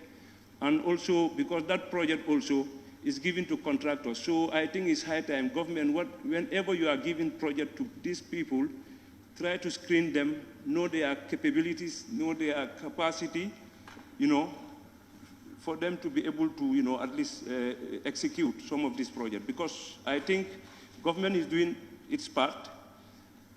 That's what I think. And at the same time, the contractors, because sometimes you may go into agreement with them, but at the end of the day, they don't have the capacity. Because the reason why I'm saying that is through this Bundung Highway. The contractor they gave the contract, I know him, he's doing another contract, but I don't think he has the full capacity to be able to execute 2 projects at the same time. And right now, the way and the manner that road is, the minister should come into our community. We discuss and see what we can do together and collaborate. Because for us, we are always ready to collaborate and partner so that we can try to mitigate before the rainy season comes. So, Honorable Speaker, on the side of Minister of Environment, yes, I must commend the minister and the government of the Gambia for introducing Setsetal. You see, it's always very important for us to understand why we are called Gambian. Because this Setsetal, people were perceiving it as a political thing. If Honorable Jammeh is a councillor or a parliamentarian, he just have to mobilize his own people. So other political parties, they will stay back. It shouldn't be like that. We should all come together and do it. And one thing I observe, that is to the executive, because whenever the president is coming out, everybody wants to come out for you to be seen. I don't think we are not fair to ourselves and we are not doing the right thing. Whenever there is national Setsetal, be it the president, be it the minister, be it any of us, we should just remain in our communities and do it. You don't need the president to see you. So I'm encouraging everybody, all Gambians, to come on board. We all support this initiative because we're talking about cleanliness and even our 2 faith that we have. This is what we encourage and this is what it encourages, and I think it's something that we need to at least encourage, and we all work towards it. So, Honorable Speaker,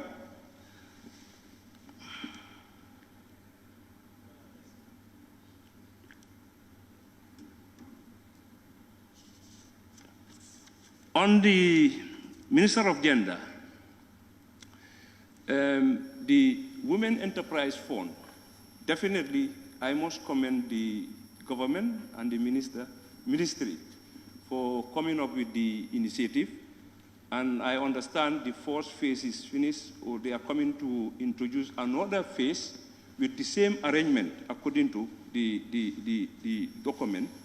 So which I must comment, because there are so many women who benefited, and definitely today some of those women, today you can see them doing their small-scale business, which definitely has really added something in their lives. So one thing that I just want to appeal here is like whatever we are doing as far as that project is concerned, that Women Enterprise Fund is concerned, this political thing, we need to remove it there. Because the first phase was, they normally channel it through the councils. So I'm appealing to all the area councils to ensure that, like, if they bring it through them, and the councillors, let them try and engage their community women groups, regardless of which political party they belong to, so that they can benefit.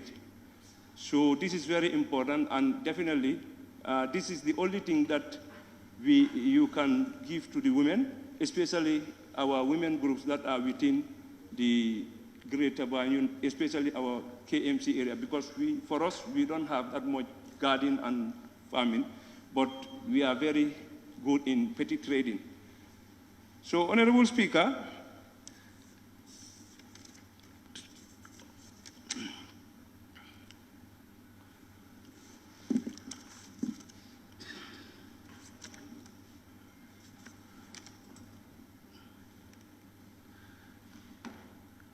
on the side of higher education, yes, there is in line, page number 24,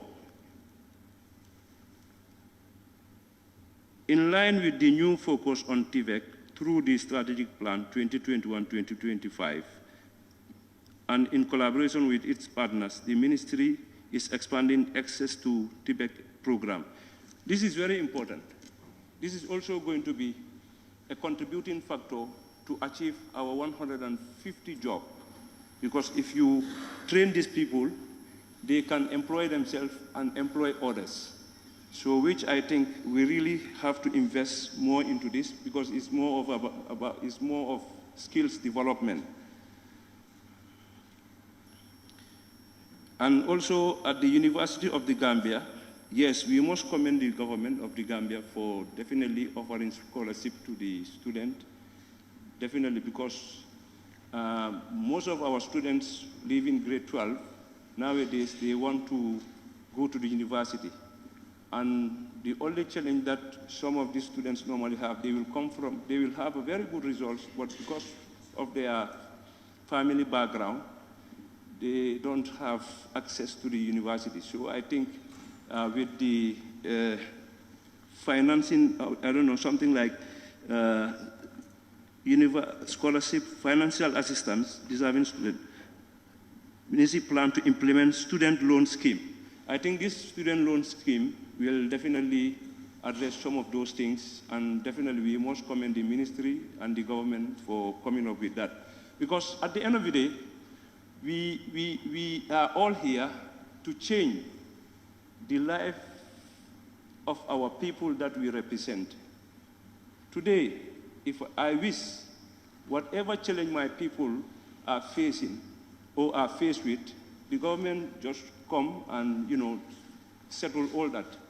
So by saying that, we must learn to appreciate, but also if there is anything that we feel is a gap, we can talk about it and bring solution.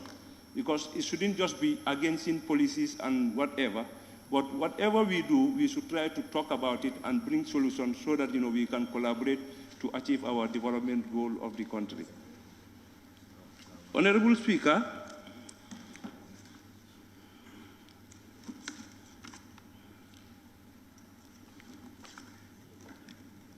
on the side of fisheries water resources, last time during our adjournment debate, I was saying, it's high time government of the Gambia also to see how best they can also try to get these fishing trawlers, not to just leave it with these foreign trawlers, so that at least it can also generate employment and revenue for the government. And I think right now there are so many youths who are very passionate about this fishing thing. And equally also, one of the members said it here, that at least we should try to train these people, especially those coming from Bagwe, whatever, because of the amount they give them. But government itself need to come up with an initiative wherein they can give them some kind of, fishing boat for them to go and do fishing. Because it's always very important that when they come, you try to give them something, whether it's going to be from the other country who send them here also. So these are some of the things that are very important. And on the side of Minister of Regional Government, there is a land policy that they are coming up with, which I think will address some of this land dispute. And definitely, that one, in fact, we are encouraging and appealing to the ministry to fast track that so that at least some of these land issues, we can have a policy. Because looking at the current status with this real estate thing, so if we are not careful, we may not have land for our future generation. And it's high time we try to think along that line, because a real estate dealer might just go and buy a product and later sell it. So if they buy all the remaining land or whatever, so it's going to be very difficult. And I am appealing to the ministry so that at least they can also try to consider that and bring that one as soon as possible. And actually 2022 sooner, the local government act was set, but this time around it was, I didn't see it, but I know hopefully the ministry is working on it, because so that at least if we have that, that will bridge this gap between the local council and the government. Because we must advocate that whatever development we are talking about here, we are doing it, we are saying it, and whatever development we may discuss here, the end, it has to go to the grassroots level. And this grassroots level, they are represented by their local councils.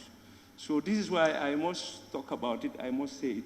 With the local government act, when we have it, it will really address some of these issues that are, happening in between the ministry and the local government act. Because we are all one, we are all partners in development, but with the new local government act, it will address, because right now, most of the councillors are not paid, they are on allowances. And whenever you resign or you serve 1 term, 2 term, or 3 term, you go home with nothing, which I think is not fair for the local councillors and their mayors. Because as National Assembly member, I think when you even serve 1 term, you go home with a gratuity. So it's good that with this new local government act to come up with this salary scheme, so that at least if they serve, they can also realize and get something from the country and the people that they were serving. So on that note, I want to appeal to the ministry to fast track that, so that at least the confusion, because the little advice that I have with the local council and the ministry, we don't have to be competing or be trying to go this way, this one go this way. We have partners. We have to work together, at least together, because as National Assembly members, we all have our councillors, and we must work with our councillors, whether you like it or not, even though you don't belong to the same political parties. Because if you fail to do that, then you are failing the people of your constituency. So in doing that, we must have to support each other, work together to achieve our goal. So on that note, I want to thank Honorable Speaker for giving me the floor, and thank you very much, Honorable Ministers, Vice President, for your time. Thank you very much.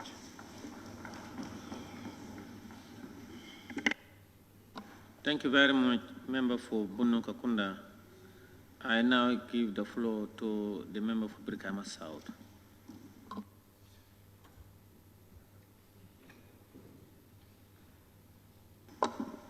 Thank you so much, Honorable Speaker. First of all, I want to thank the President for fulfilling his constitutional mandate. And this time,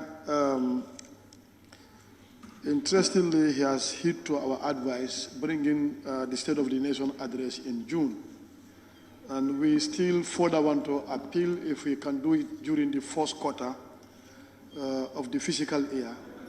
I think that will really play a key role. So we definitely thank him.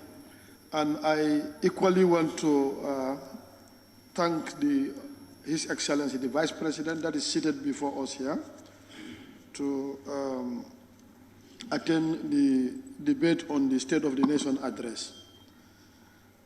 Honorable Speaker, it is very important for us to have a reflection about this statement.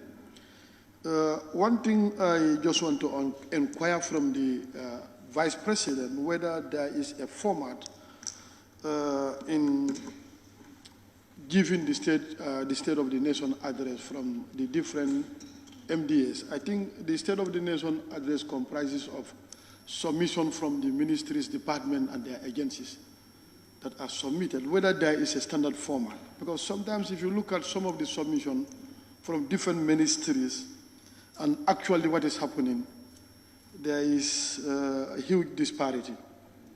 But I want to start with the Ministry of Finance, and the Finance Minister is here. It's very interesting, and I'm very much happy he is around. By looking at the statement from the submission from the Ministry of Finance, especially the fourth paragraph, where they're talking about the comparison of revenue between 2022 and 2023 fiscal year, where there was an increment of 5% and 20% respectively from domestic tax and custom and excise tax. That has been increased from 2022 to 2023. I definitely want to put the attention of the minister here, the disparity gap between the source of income and cost of living, which is a serious burden currently. And with this increment, I just want to inquire from the minister whether it's going to attract the increment of prices of our basic commodities. The Gambian people are really affected, and we are constrained.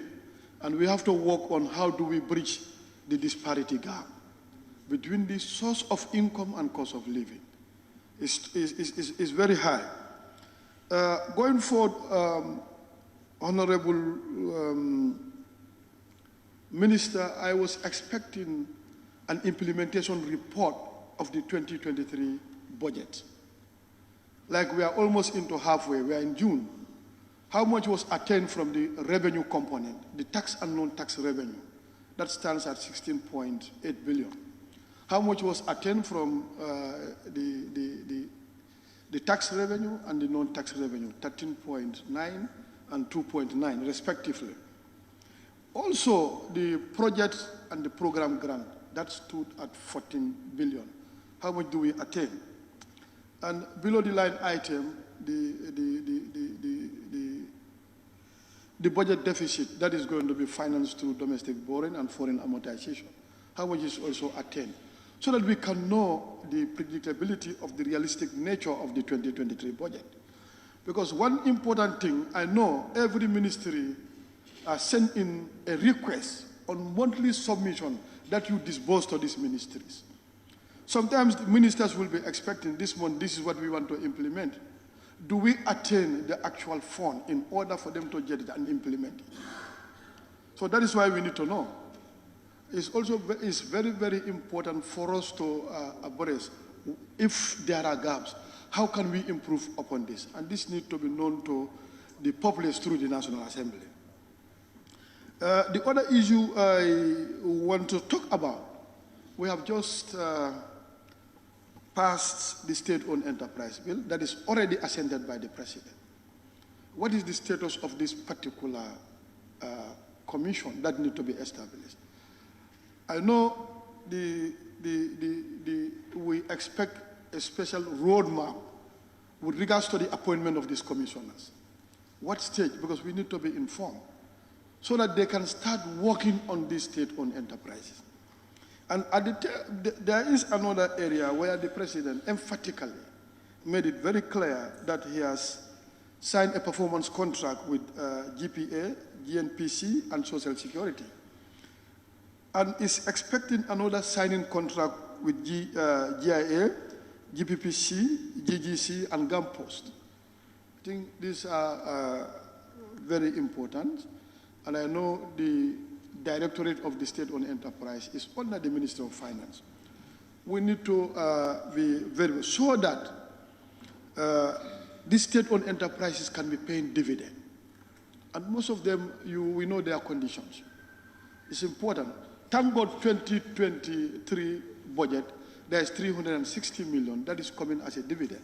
But primarily, 250 is coming from Central Bank and 60 from 100 million from GPA and 60 from GNPC.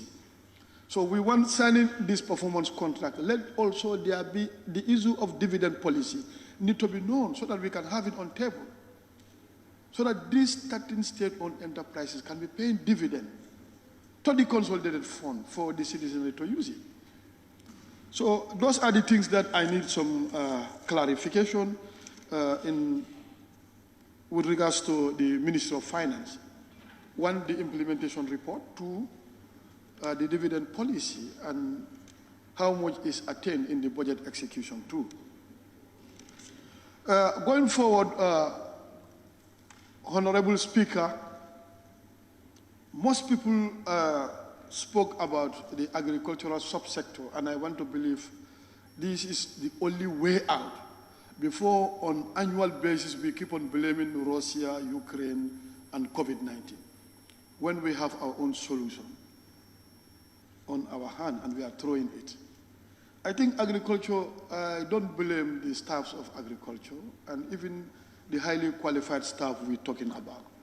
Agriculture needs a national consultation and the political will has to be there. We have to understand the minister who is a policy advisor to the president is appointed by the president unilaterally without any consultation.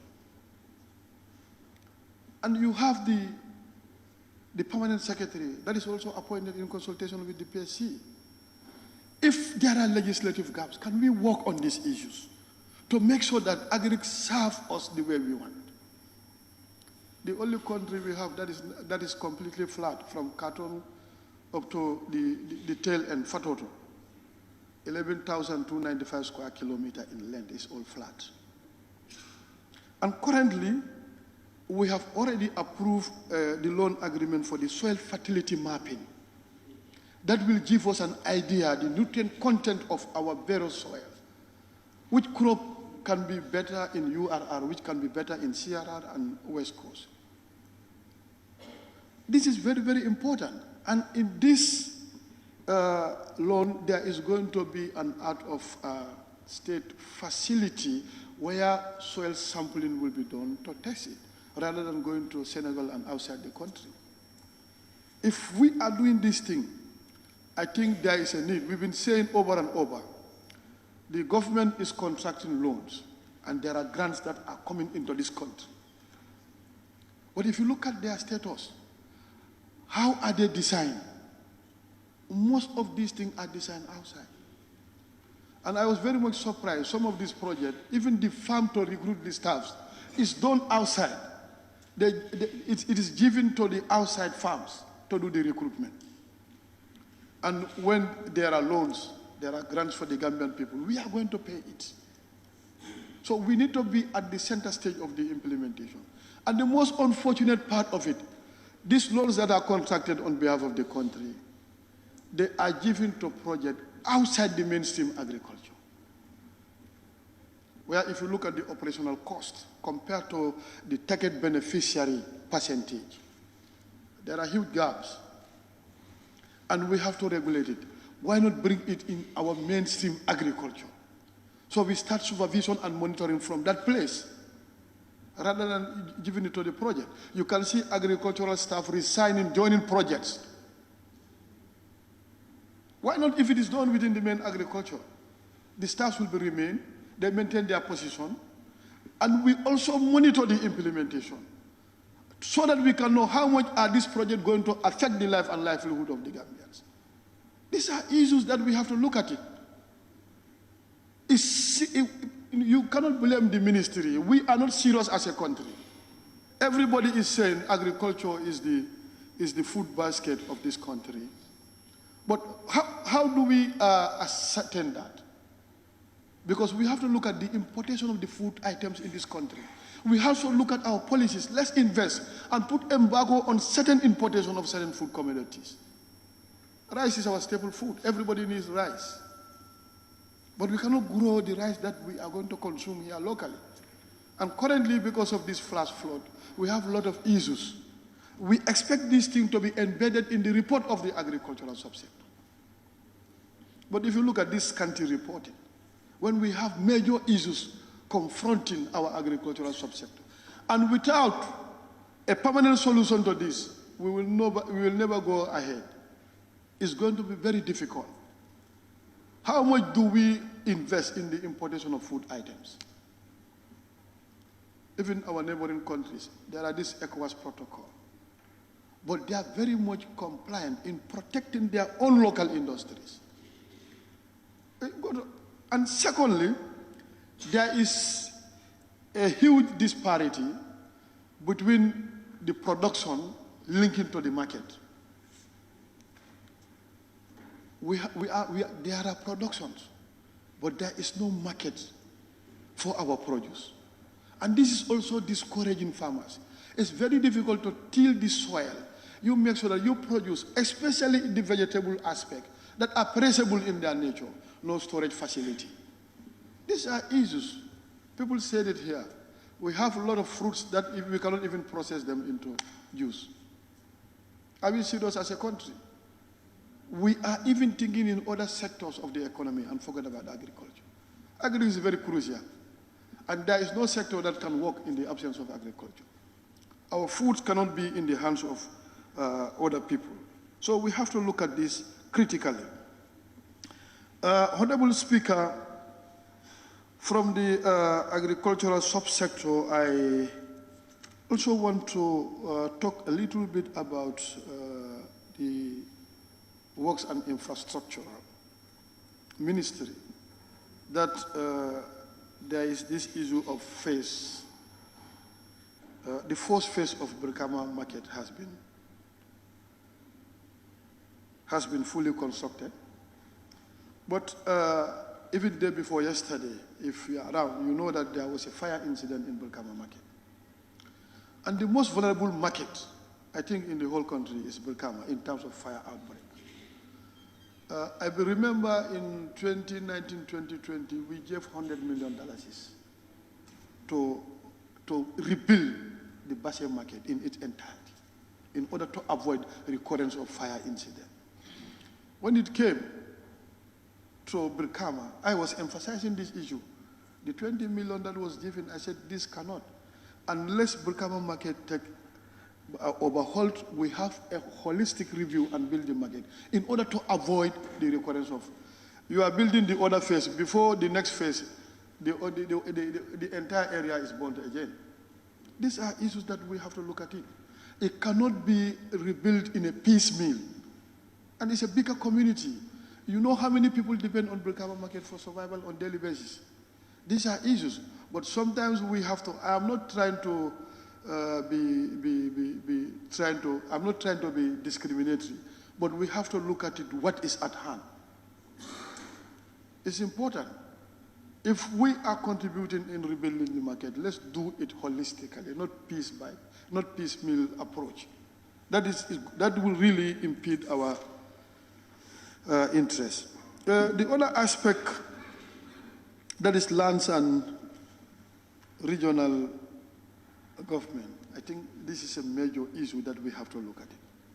Since 2017, we've been singing land policy, land policy. I don't know how long will it take us to come out with a land policy in this country. And this is another timing bomb in the country. People said it here. There is serious encouragement into our agricultural land, our industrial land. How do we ascertain that we have a policy in order to reserve land for future development? Estate development are encouraging, and there is no policy regulating them. I'm a little bit worried whether it will take us more than 3 decades for us to have a simple land policy. And currently, I don't know whether you were aware that I think the minister is supposed to be here to hear from this. There's a serious conflict between Kombo East and Kombo Central. Talokoto and Busura in particular. And up till today, you have securities that are based in that particular area. Serious land disputes. People were wounded seriously. I was at the hospital to look at these people. You know, the way they are fighting, they are attempting to kill one another.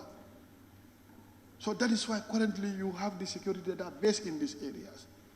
Because the current situation cannot even tell us our district boundaries. Since 2017, we're talking about this land policy. And again, you're talking about the soil fertility mapping in order to attract the private sector into our agricultural production. Without this land policy, I doubt it very much whether we'll be able to bring the private sector into this particular production that we're thinking about. It's important. It's long overdue. It's long overdue. The issue of, from the regional boundaries, we also look at our boundaries and the territorial integrity of this country. The level of encouragement. I think there are a lot of people that are from border villages. They know what is happening. They said under the defense, there is going to be a procurement of vehicles for operation along the border. Do we even know our borders? Up till today, we don't even know. There are communities in our respective constituencies who we are yet to determine whether they are Gambian-owned or Senegalese-owned. We know it, and this is happening. So that is why this is very, very important. And the other aspect, you talk about the MFDC and the Senegalese in the defense report. How can we be using our own territorial integrity to fight with a rebel in our own country? These are issues that we have to look at it holistically and make sure that we restore our territorial integrity. Honorable Speaker, I think that is going to be my last point. The issue of creation of 150 jobs for the next 5 years. I'm a little bit worried. Are we really investing into the productive sector that can create jobs? See, when we are thinking, I think we have to understand, they have to go together. You have to make sure that you invest, and there is a provision. Our economy become liquid so that we can expand and recruit more. But the trend in which we are going, I think there is no way in attaining this. It's going to be difficult. We have totally forgone about agricultural production that can accommodate a lot of recruitment. And you talk about the youth and sport. There is a merger between the youth component and the sporting component. And I think it's the ministry, the most vulnerable ministry. To me, sometimes I believe it's a punishment for a minister, taking ministers to that ministry. Because it's the ministry that attracts the lowest budget line. And this place is confronted with a lot of issues. Unemployment is another.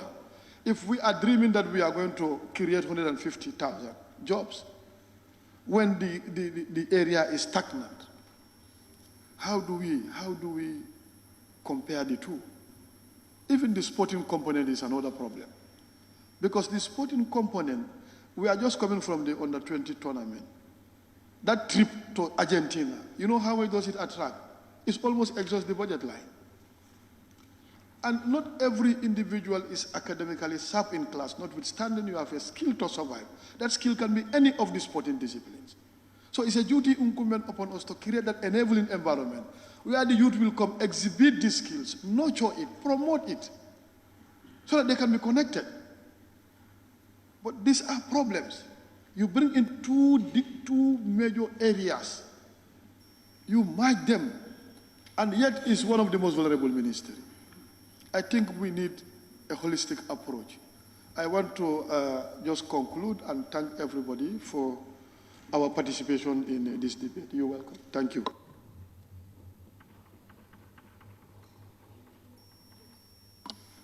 Thank you very much, Honorable Member.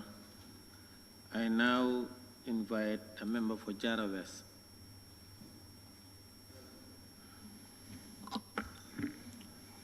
Thank you very much, Honorable Speaker.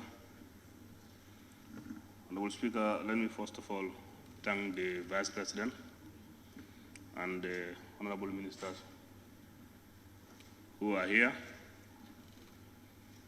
Also, I use this opportunity to thank the President for fulfilling his constitutional mandate. Honorable Speaker, without wasting much time, I just want to go to the concluding remarks of the President Today I'm seeing so many of the members are going to the concluding remarks because they are really touching, very important. Very, very important. Members have spoke very well, but I doubt whether we will do it. That's my question, whether we will do as he said, or as we said, because we are repeating, it is very, very important, very vital for our development of this country. But I doubt whether we will do it. Standing here and talking is very easy. Honorable Speaker, as I said, to the concluding remarks, like number 7, the President says, Honorable members, the core mandate of the executive, the legislature, and the judiciary are interlocked and require that we work together in harmony. And he said, no person is an island, and no unit in an interlinked structure can function in isolation. This is very powerful. I believe all of us are here with this. The development of a country cannot be done by the president only. It is our collective responsibility, no matter where you come from. As long as we are a citizen of the Gambia, we have to join hands and develop this country. I said it here, I think, a day before the summer. Let's leave this politics behind. The politics can never take us anywhere. But there are times now in the morning or in the afternoon, people are running to tune radios to listen to politics. We have plenty of work to do to develop this country. But you go and listen to radios on politics, sending audios, insulting each other, assassinating characters. I doubt whether that can move a country. And there is no limit for this. This is every day. If we are in for politics, all of us, let's go out and do our politics. Whoever wins, know that it is the will of Allah. It's not you are better than the people. God gives you that position because it was destined to be. Not you are better than the people.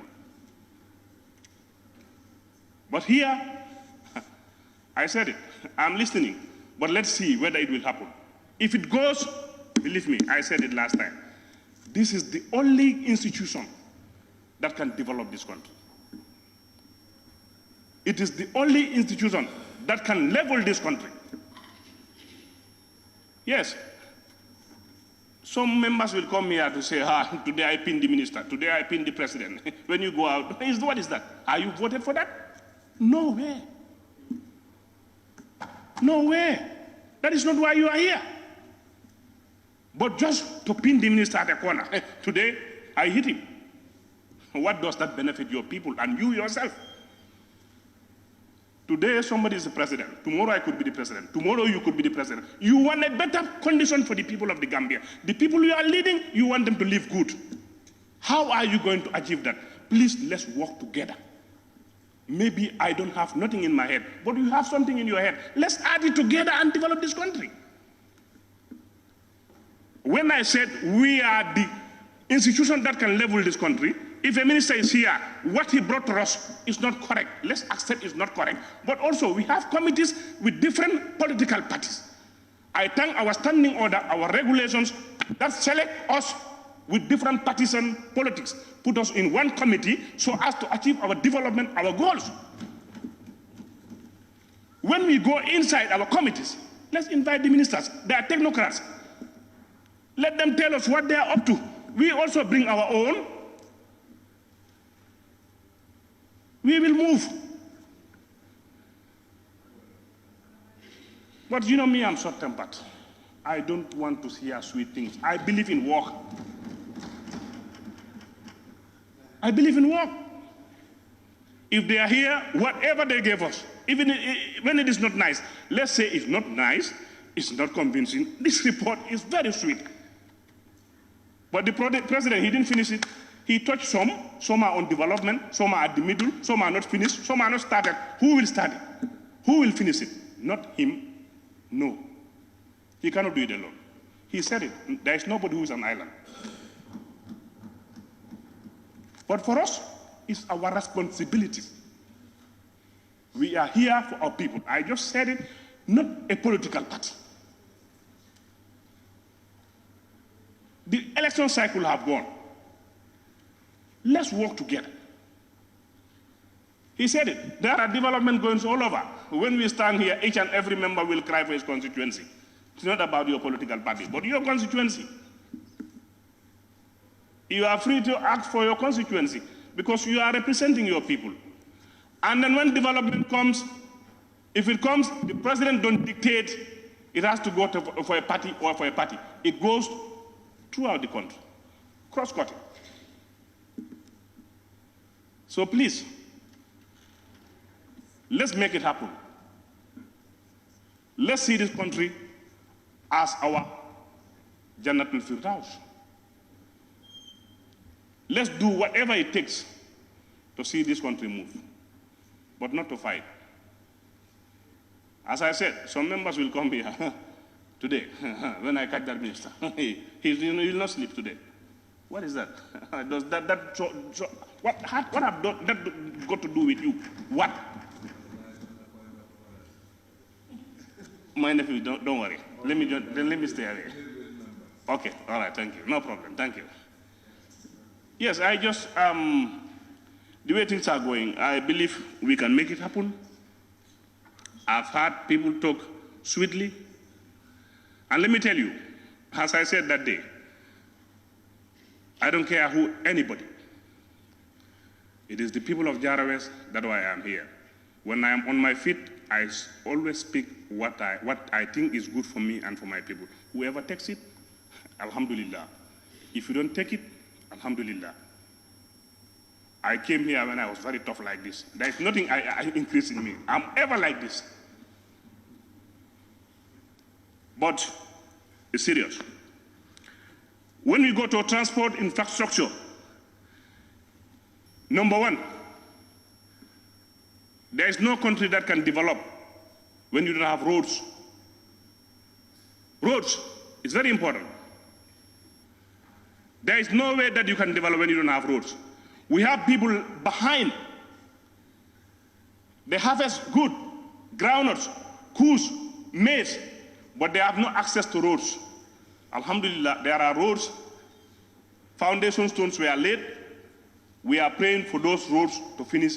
Then we will see the other side of the country. Where are they doing? It will come here. When you don't have roads, development will not go. When you are starting development, you have to have roads. And electricity goes with development also. So I've seen a lot of roads under construction, which I applaud the government. Also to agriculture. I have seen reduction on the price of fertilizer. I commend the government for that. But if they can help to still bring it down, it will be very good. Look at last year. So many people couldn't afford fertilizer. And it brought so many failure in their crop production. So we should put that into consideration. Honorable Speaker, we just passed the labor bill today. And I think when we pass it, our people need to be sensitized about these regulations or the bill. You have people working in different places, they are not comfortable. Even when you are sick, you have to go to work. And I've seen an instance where an employer will drag his employee to court with all your grounds, but you will not win the case. We thought the Labor Department could have helped, but to what I see, it was not the case. Our youths are in different sectors. They are working, but they are not having the freedom. When I say the freedom, even when you are not feeling well, you are afraid to get absent on that day. That thing needs to be considered. We are here for the well-being of the Gambian people. So if you are working, your job should be secured. But you don't have to go to work and then be treated anyhow. We are not going to take that. The bill that we approved today, I've gone over the bill from A to Z, from number 1 to the last. If you read it, it's very important. It has captured everything that has to make somebody, the employer and the employee, to be very comfortable. But now, it depends whether that will happen. That's my question.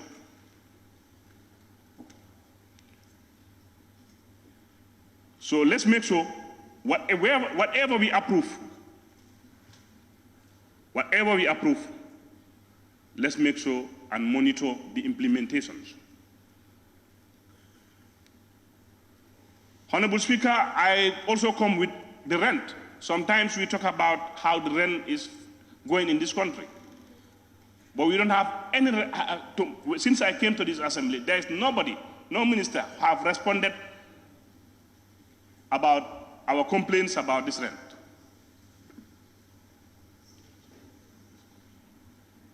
Honorable Speaker, now as Gambians, you cannot have a house to rent here.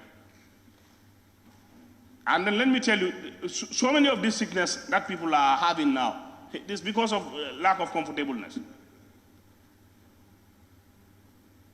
What you earn at the end of the month and what they charge you for a house where you can live with your family, sometimes if you pay, you cannot even buy a bag of rice. That's very serious. People are charging, the way Gambians are charging for a house or for an apartment for a rent is too much. We talk about liberal market or whatever, but then we should have a committee who can evaluate this house is for this apartment is for this store is for this, but not to leave it at the landlords. They can charge anyhow they can charge. And what are they paying also to the government?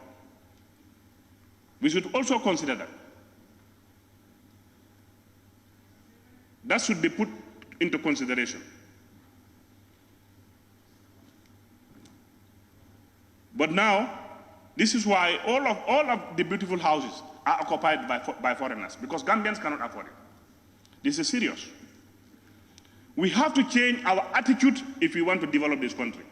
But you don't want me to be doing good or to have a good name. If I'm doing good, if I'm digging a hole, you are burying the hole. When are we going to have all those holes to be digged? Others are digging, others are burying. Look at the ferry terminal. The last time I went there, I think the ticket is $35. But you give them $50, they say you don't have $5. They give you $10. You're supposed to pay $35. You give them $50, they say, I don't have $5 a day. Because you are on the queue, you want to go, you leave the $5 with them. $5, all those who cross there. How much is that? Is that coming to government? In the individual pockets. We have to change our attitudes. That's not correct. You don't know that old woman, how he acquired that money to cross to go to Barra, or from Barra to Banjul. You tell her you don't have $5 change. Is that correct? The attitudes, we have to change our attitudes. It's all within ourselves. If we are to better, it's ourselves. If we want to live like this, I don't see us. Yeah, I've seen it. I was there for several occasions. You give $50, they give you $10, or go and look for change. When you don't want, you say, okay, just give me $10. I give you the $5. And the $35, I don't know whether it's increased or not, but it was $35. So it's not correct. Honorable Speaker, I am appealing for all of us. In the name of Allah, let's see Gambia first. Let's not see about anybody, but let's see Gambia first and work together, develop our country. The youth, we should concentrate on our youth. You have the youth, now small boys smoking. You know, you go to mile 2, you see a small boy. Why are you here? Like, ngamola so man. It's serious. You feel for that boy, that small boy, you sympathize him. But also when you look at the other end, what he did, sometimes you don't know which side are you going to sympathize. The small boy there should have go out and do something, develop to have a family tomorrow. But also he killed somebody. And now my fear is people are not afraid. Our democracy, people are challenging officers, police officers. When an officer went to arrest you, before only one officer can arrest 10 people. But now when you go, they will hit you. We shouldn't live like that. That's not democracy. Please. Honorable Speaker, I cannot take long. I'm not feeling well. Thank you very much.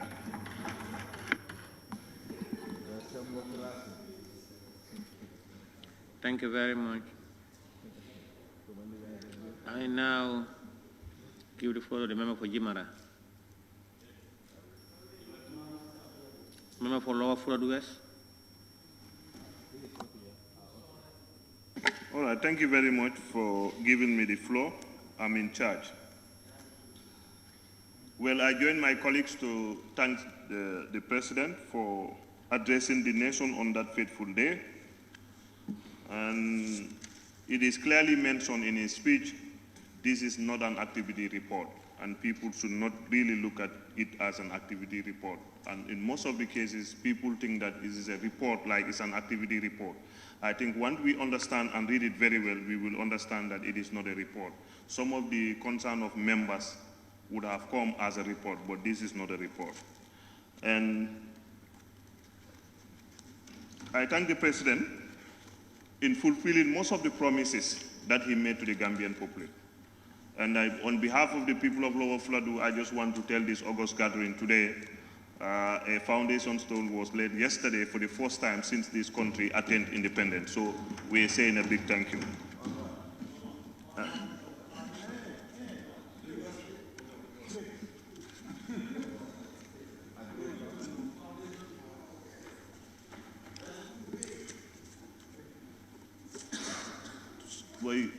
And please, to continue, I start with the office of the Vice President.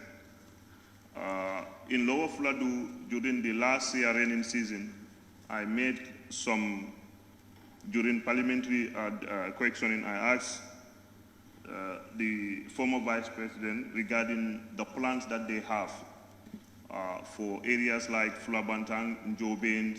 Those are areas that witnessed a heavy flood last year. And then when this thing was assessed, we realized that this is a cross-border flooding because these floods are coming all the way from Casamas to those areas, and they were seriously affected. And then we look at a measure that can be done, and then we have advised them that before the beginning of this rainy season, we expect them to create a diversion. If they create diversion to other communities, it will mitigate that amount of erosion coming. But as we speak now, it was not mentioned here and nothing has been done. And we urge the office of the Vice President to look at it and then treat it as a matter of urgency. I joined, and this is a question that I have for the Ministry of Finance.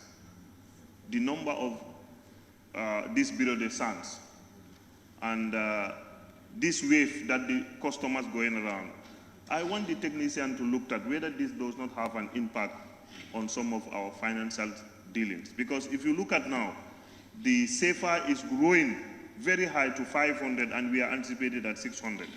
We should look about this thing, whether this have no negative impact To me, at my level of understanding, I believe that these things happen because those things are forcing Gambians to trade in the safer.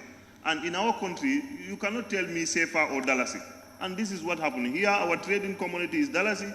Whatsoever, we should use the Dalasi.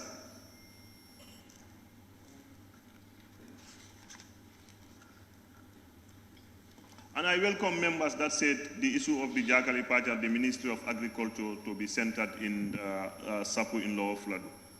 I'm telling you, the people of Fuladu have the vast land to welcome the ministry. Let them come. Because that is the only place that they can perform well. So the land is there. We are telling the ministry, to, Your Excellency Vice President, we are telling you that we have the land to be able to host the entire Ministry of Agriculture, even with all their projects. We have the land. And Sapu could have been the best place. The land is available. Some structures are available. So we are welcoming the Ministry of Agriculture in Sapu. And when they come, they are going to work. When you come to Sapu in Sierra, you work because every civil servant will be entitled to a rice field. And I go back to the Ministry of Fisheries. Look, there are a lot of boreholes that are drilled that are not completed. And then people are crying for water. And at the same time, the ministry, they will come here and tell us. We are tired of stories that we have to tell our people. 4 to 3 good years, these boreholes are not being connected, and we make budgets over and over. That's why I think the problem of this country is not about the government, it's about the National Assembly.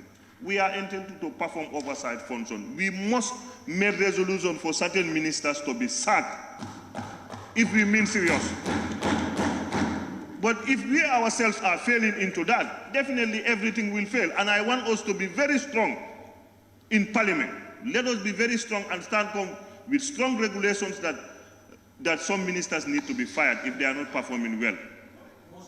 Motions that they need to be fired. Because, look, it's really touching that you drill borehole to a community that is suffering for water. 3 good years, they are seeing the hole and they are not hearing anything from you any longer. And then how can they accept it? This is really unacceptable. And this is what our people are facing. Boreholes are drilled, no connection. And this is also the Ministry of Interior. I want the Ministry of Interior to understand that the police in my constituency have no mobility. If they don't have mobility, how do you intend for them to catch the criminals and follow this thing? And I'm urging the ministry and even Your Excellency Vice President to try and see that the policemen in my region, they have been equipped with mobility to be able to combat criminals.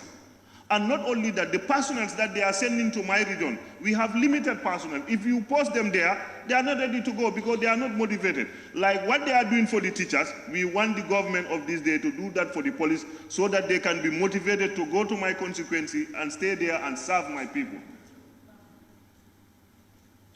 And I've talked to the Minister of Justice personally that in the whole of Sierra South, we don't have a sitting magistrate. He travels. There are a whole lot of cases that are there. And if you delay justice, you know what it means. We don't want that justice to be delayed. Let them go there and work. Let them go and work. So I'm urging the Minister of Justice to ensure that henceforth you have a sitting magistrate who sit there to do our cases. If yesterday the cases were not much, today we are telling you the cases are much and they need to be dealt with.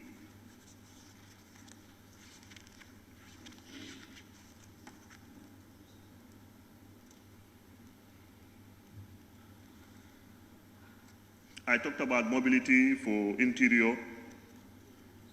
I talked about the Jakali Pachar. I still come back to agriculture. We have the solution for agriculture. We have a problem of the Jakali Pachar, and we also know our problem, and we can suggest to government the solution. I've made it here. I said, with all the project and the engineers that are sent to Jakali Pachar, they have failed the project. And that we said we want the executive to know the solution to this project. Please, we have a history that have done dividends there. That is the Chinese. They initiated that. We want the Republic of the Gambia to further their bilateral relationship with the People Republic of China to come and solve that project for us once and for all. We can feed this nation. And we will not only feed the nation, but we'll give them quality rice. This rice that you are importing in this country, do you know about this rice? You don't know whether it has starch or whatsoever, but the rice that we are cultivating in the country is of good quality and standard quality. And we have the land. All we are urging the government of this state, please, our problem is collaborate with the People Republic of China to solve that rice problem. Because we have problem of this gates. The topography of the land is poor. And we need to come up with irrigation. Because if you only depend on tidal irrigation, you are only expected to do one season. And one season cannot do. Currently, if you go there, you will see that some vast land is not being utilized. And then we have to commend the government and the Minister of Agriculture. Currently, the poor harvest laws have minimized. They have combined harvesters. They are harvesting within 20 minutes, they can almost finish 10 plots. So I think that is a big plus to this government, that the people of Lower Fatou are thanking His Excellency and his government for bringing those converse harvesters. They are doing very well, because then, before you can harvest your rice field, you compete with the bats. But today, within 5 minutes, if it enter into your field, you are done. You only need to get the empty bags to put it. I said, we really thank. And then I have to flashback. Recently, we approved a budget of 400 million for inputs. Our tractors are dead. And as members, we have a lot of years Minister of Finance. We understand that some diversion of funds, we will put the Ministry and Ministry of Agriculture and Minister of Finance accountable to ensure that this budget that we approve here for inputs should not go anywhere only on inputs. Because we are trying to introduce a project-based budgeting. And our program is to make sure that the farmers access those inputs. And it's very important, Minister of Finance and Agriculture, we want to know that budgeted amount, and we are trying to find out a report to know where is that 400 million go, because our farmers there did not have the input that we want. And also, when Minister of Agriculture, when they go to buy inputs, they buy materials that are not definitely, because recently they bought power tillers. But when they come into the field, they cannot do much. Meaning that we know the kind of materials that we need to be able to do the job. We need the buffalo. That is what the farmers say. We need the buffalo power tiller. Those are the power tillers that can do well. But you are not from Sierra Leone. And also, please, on behalf of this, have manifested that one of my members is talking about where my colleague brother from Upper Fatou talking about. This have shown that democracy is definitely working, for the fact that people that are not voting for the president are benefiting everything. Yes, still they say no to that. And people that are giving the president everything, but he feels that he needs to decentralize development, then I believe it is very important we understand that His Excellency President Adama Barrow is a true Democrat, and he is serving the interests of the people. But I'm telling my friend, as I am apologizing on behalf of my friend, tell your people to change. We are giving you everything. We are giving you everything. We give you road, we give you electricity, we give you everything. Sorry, honorable member. Honorable member, sit down, please. Can you put up your mic? That's your point of order. Please, sit down. It's not order, I'm not. Honorable member, sit down, please. Sit down, please. Okay. Put up your mic. Please, don't use your mic if I don't give you the floor. Please, member for Sanementreng, please. The member for Latikunda. Point of order. Point of order. Member for Latikunda, please, go ahead. Point of order. The member for Latikunda. Point of order.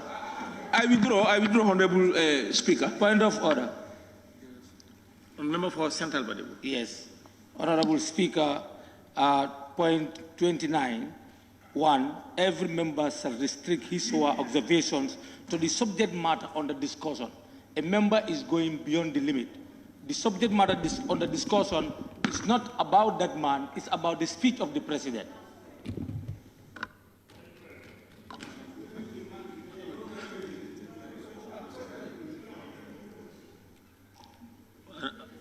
Honorable member, the honorable member for Lower Fatou West is talking about infrastructure, development.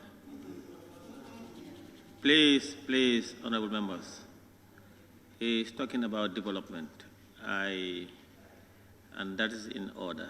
No, Honorable Speaker, Please, that's not in order.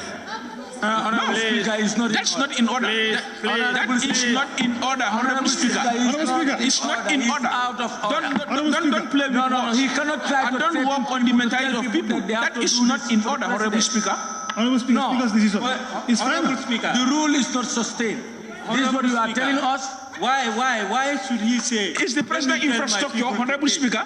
Is the President now infrastructure? Honorable members, please take your seat. 29, Please, 4. please take your seat, please. 29. Honorable members, put off your mics, please. Please, honorable members, allow me to rule. Please. Honorable Speaker. Please, allow me, please. He has no right to tell me to tell my Please. If you deviate, Honorable Speaker, if you deviate from the ruling, we all know the standing order very well. If the ruling is in order, we know. If it is not in order, we know. Honorable Member Kolade Kunda, please put off your mic, please. He shouldn't say that. Yes, allow me to finish, please. Allow me to finish, please. Please allow me to do my ruling. The honorable member for Lower Fulad West talks about development and road infrastructure. They are covered under the Ministry of Roads, Works, Construction and Infrastructure. And there were points made by a member with regards to that, and he is apologizing on behalf of that member, which he said. So please, let's allow him to proceed. And I want to... Honorable Speaker, point of Let me order. add to that. Please, Honorable Speaker. please. Point of order. Okay, I will come to you. I'll come to all of you. Observation. Please. Point of order. Honorable members. Honorable Speaker, point of order. We accepted his... Don't worry, I'll come. Honorable Speaker. I will come to you. That is not acceptable. Please. Point of order, Honorable Speaker. You know, I want to appeal to members. Please put off your mic, member for Sami, please. No, what I want to say... No, put off your mic first. We accept his appeal. No, wait. I'm coming. Please. No. I'm not giving you the floor. I have not given... Please. Yeah, put up your mic. Put up your mic, member for Oliundum. What I want to inform members is that if you want to stand on point of order or observation, I will give each and every member opportunity. Please. And you cannot sit on your constituency chair and you preside over. No, please. Now, the member for Sami. Thank you very much, Honorable Speaker. 29-4. I was the one who quoted out. He said he's apologizing on behalf of that. He said... You have a point of order. Go straight. Point of order. It should be out of order to use offensive language. He's using that. Let me tell my people to change. Let him withdraw that. That's point of order, please. Point of order. That's an offensive. Honorable Speaker. Please. Honorable Speaker, point of order. Point of order. Honorable Speaker, with due respect, that is very offensive. Point of order. Honorable Member Folati Kuna, don't use your mic if I don't give you the floor. Please, put off your mic. No, not.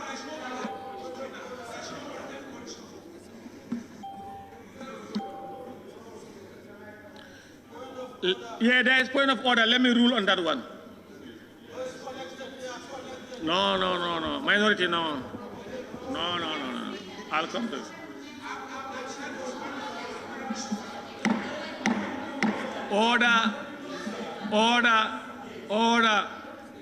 Order, please. Order. Honorable Member for Silent Mentoring, please. You can't direct me what to do. Please. Honorable Member for... Please. No, you see, some of you are out of order by disrupting the business of the Assembly. Let me make a ruling. I've made a ruling on the point of order. Now you are on a point of order, the member for Same, that he uses what? Can I borrow your phrase again? Please. No, please. You said he uses offensive language by using the term, let your people change. Means they are not thinking. It's offensive. Please, honorable members. Guys.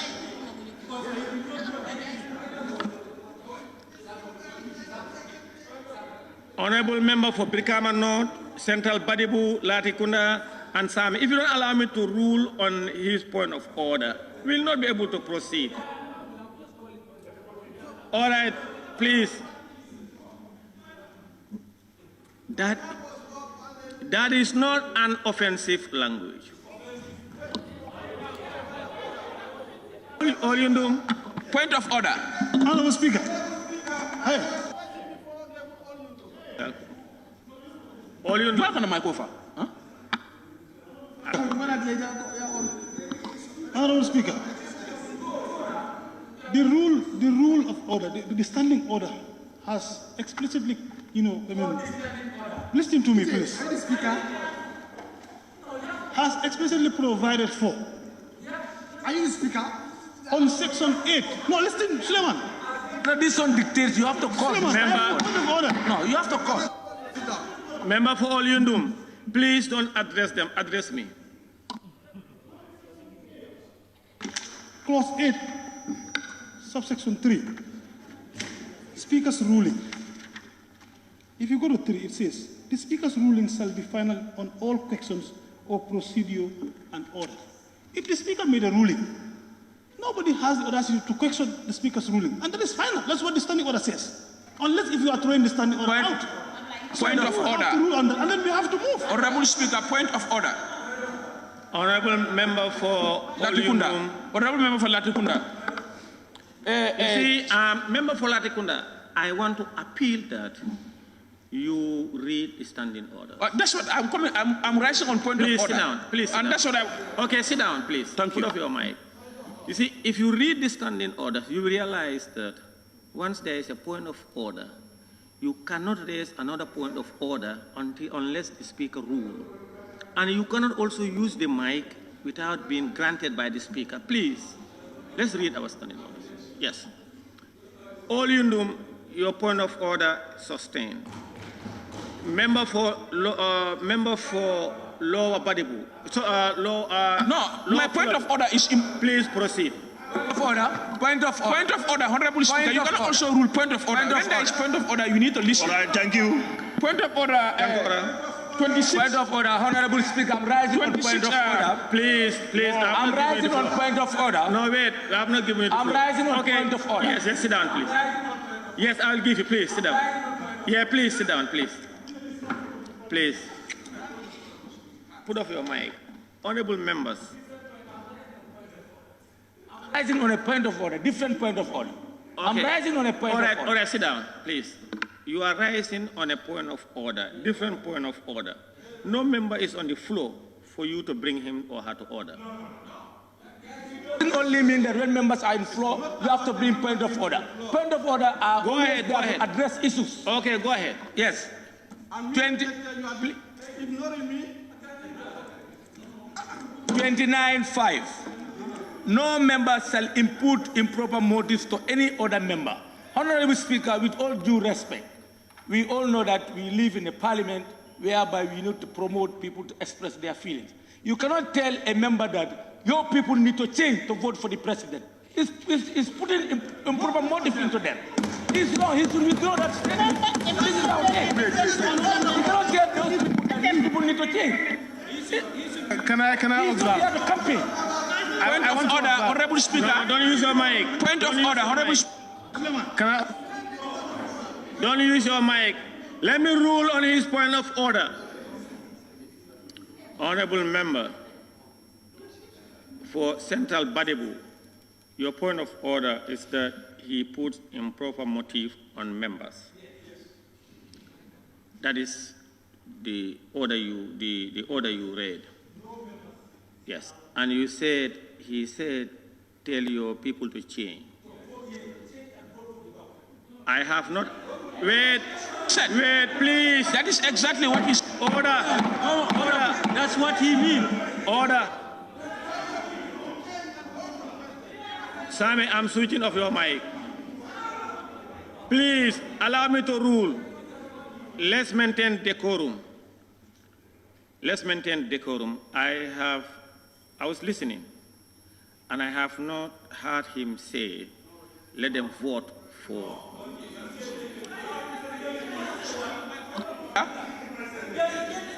Honorable Speaker, point of order.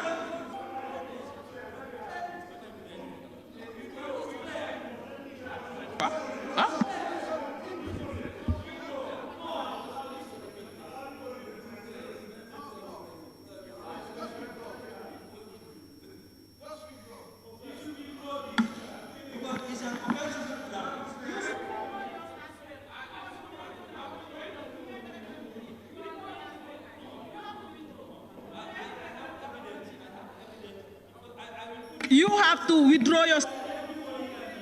I will put it...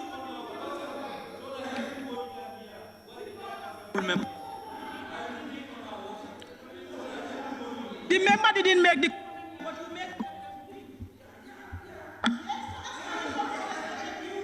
Point of...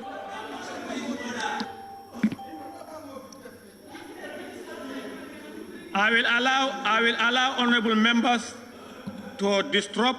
When you are done, we proceed. We'll continue. Point of order. No, point of order, honorable.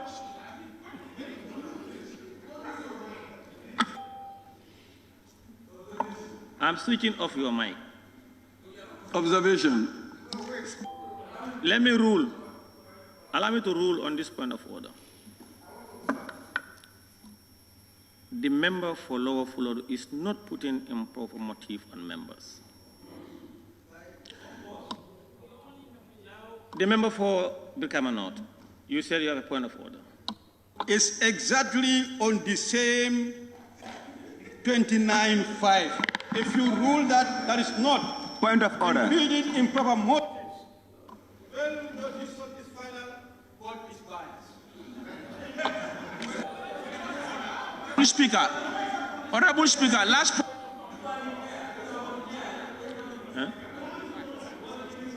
Offensive. You see, please, what he said was he's imputing improper motive on members, on the member. And you said by saying his people to change. Yeah, change for please, what? Please. What? Please. I've made my ruling. Now I'll give the floor to the member for Lower Fulod to proceed. No. My point of order, Honorable Speaker. I am on point of order. Point of order, Honorable Speaker. Honorable member for Lower Fulod to proceed. Thank you very much. All right, sit down. There is point of order. Members. Lower Fulod. Members. Point of order, please. Order. Take your seat, please. Different from... Yes. My point of order is 26. Speaking in debate, 26.4, the Speaker shall not take part in any debate before the National Assembly. And, Honorable Speaker, you are seen visibly and actively participating in debate. You should not. Thank you very much. Honorable...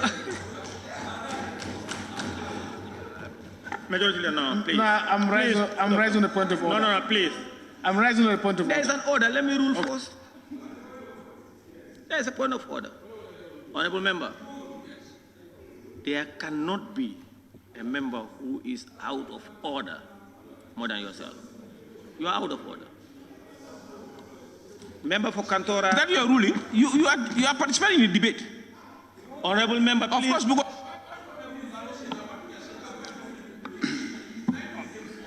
and so. Order, Honorable Speaker, point of order. Point of order, Honorable. Honorable member for Latte Kunda. You are disrupting this assembly. Put off your mic, please. Honorable Member Folatikunda, please. Please. Please. Please. Yeah, I accept and I love you for that. Majority Leader Member for Kantora. It's just about interruption on Order 32. It's duty of Parliament to maintain decorum on debates. And the way, okay. Honorable Speaker, no member shall, except Speaker, shall interrupt another member. Reference to clause 32. When someone is making a statement, you're not allowed to interrupt the person, unless the Speaker. So please allow the man to continue the debate. No. Point of order sustained. Members, please refrain from disrupting this business of the Assembly. The member for Lower Fuladu. Thank you very much for giving me to come back. But please, member for Same, you are misquoting me. I am saying... no, wait. Honorable member for Lower Fuladu, take your seat. Honorable member for Lower Fuladu. Honorable member for Lower Fuladu. The member for Lower Fuladu. You put off your mic and take your seat. I have ruled on the member for Lower Fuladu. I have ruled on that matter. Please proceed. Thank you very much. Member for Kiang, you were not here. On behalf of my brother, Upper Fuladu, I'm saying sorry because you complain and he's my brother. No. Speaker. Well, please. No, you cannot. Don't insult. Point of order, Honorable Speaker. Point of order. Nominated member Kebalang Fofana.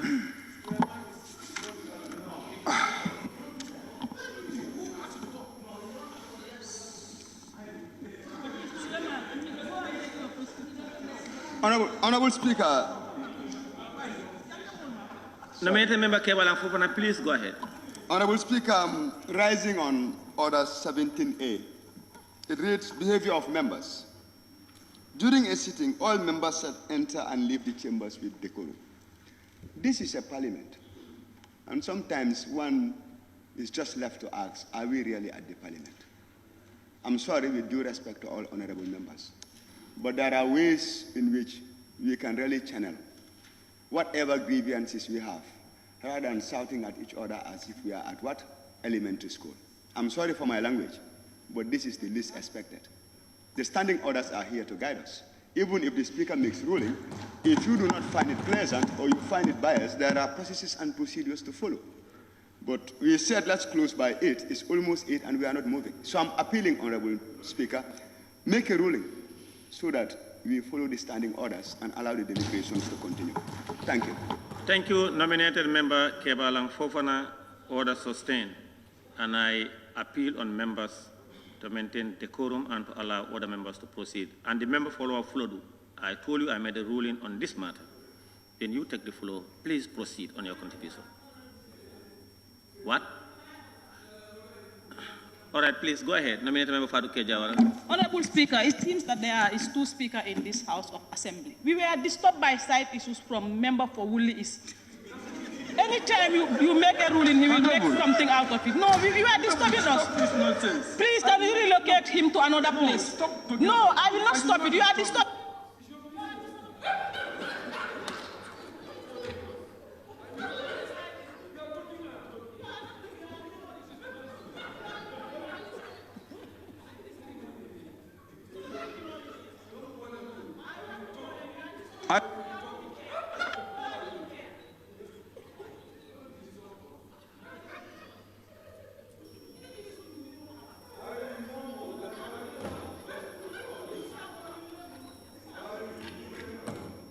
Order.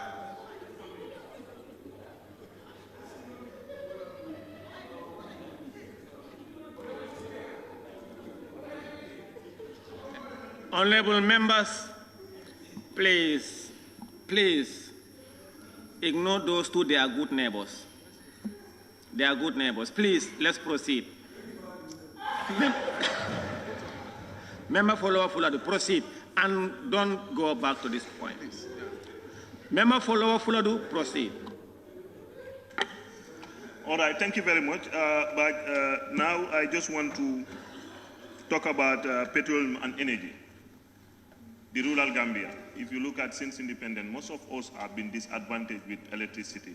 But thanks that we realize some part of CRR North are starting benefiting this electricity project.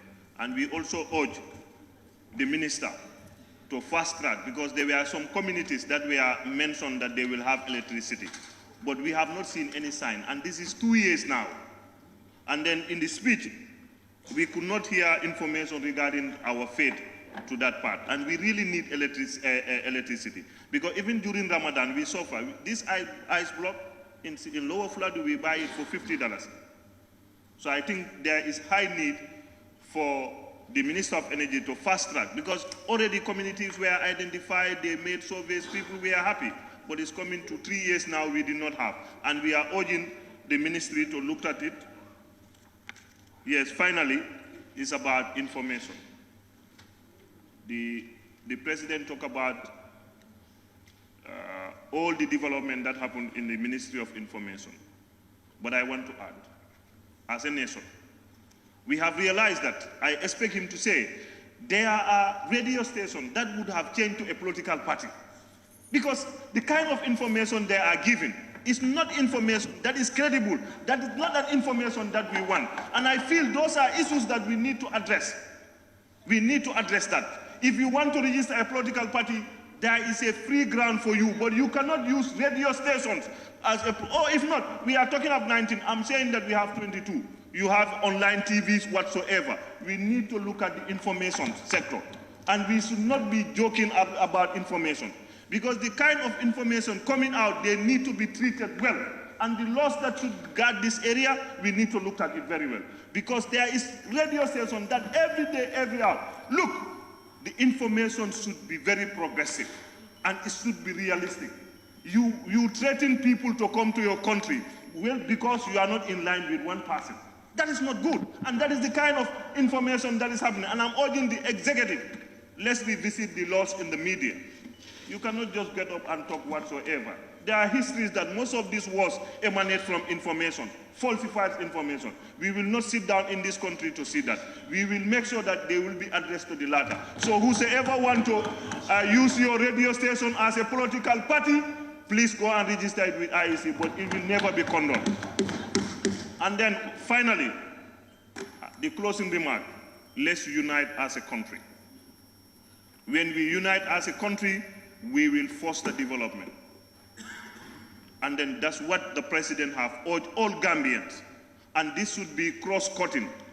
Let's be united. Once we are united, we are very strong. But for the fact that we are not united, politically we are divided, it has affected this nation seriously. Even you are supposed to push, because you are in political difference, you don't want to push. And when will that be pushed? And that's what we need to stop if we want to develop. And I finally said, for NAMS, let's do our oversight functions. We are solution to all problems, and if there are problems, then we are the bigger problem. On that note, I thank all of you. Thank you very much, Member for Lower Fladu West. I now give the floor to the member for Fonyi Bintang Karanai. Thank you so very much, Honorable Speaker, for giving me the floor. Honorable Speaker, it is worrisome. Whom are we talking to? At this very moment, I want to use this opportunity to thank the Vice President. And special thanks goes to the Minister of Finance. Because out of 21 ministers in the country, we have only 2 ministers. But as of present, we have only 1 minister. The other minister went for prayers. So we are raising questions to the ministries. And now, these have, in fact, informed me the reason as to why some of the ministers could not get their allocation, budget allocation. This really informed me. As of the sooner addressed by the president, the concern of the president is there for national development. But some of these ministers will not even show the commitment that we are in charge of public office. The members are here raising concern, and the ministers are not here. And the standing orders are clear. Questions to the Vice President, Ministers, and the Assembly Authority. 1. Clearly state, the Vice President and Ministers shall, by order of the Assembly, be requested to attend sittings of the National Assembly to answer oral questions. Honourable Member. Topical questions and urgent or... Honourable Member, yes. Which document are you reading and what's... I am reading Order 36. Order 36, 1.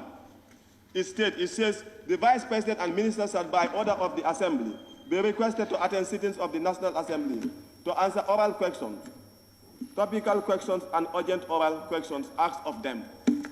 Now, out of the 21 ministers that we have in the country, only 2 ministers are here. The other one is the Minister of Finance, who is in fact not responsible for carrying out the physical work that is needed for the nation. So now, for the fact that we are here looking at the sooner address by the President, it is of no importance, but I am happy that the Honorable Speaker, we are able to raise this concern initially addressing through the Vice President. Your Excellency, welcome to the struggle, and the struggle has just begun. Going back to the sooner address. Order. Honourable, there is point of order by the member for Central Body. Thank you. Honourable Speaker, Order 25, attendance of the Vice President and Ministers. As prescribed by the Constitution, the Vice President or a minister shall. If ministers are not here, if Vice President is present here, then the business can go.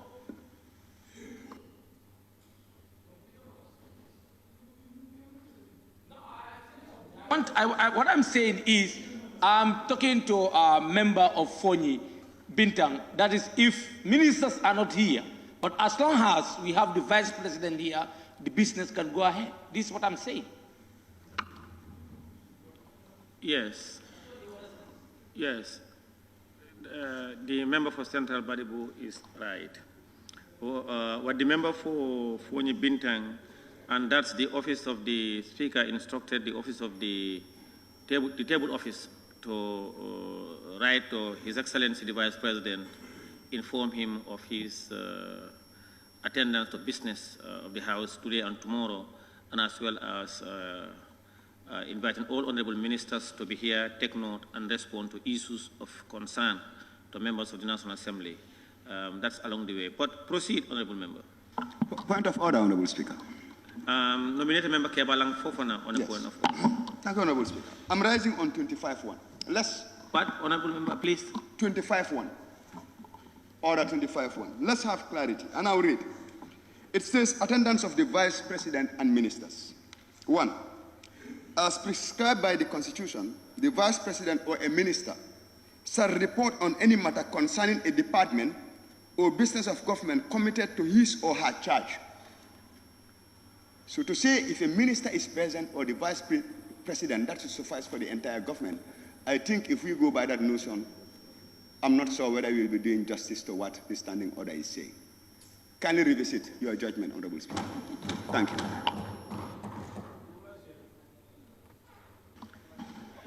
Order 25-2 by nominated member Kebalang Fofana sustained is also relevant. Please. No, this debate will continue. No. Honorable Speaker, thank you very much. Honorable Speaker, the Vice President is representing the President here. The speech has been done by the President. Now, the President is not within our midst. The Vice President is dedicated to come and represent the President.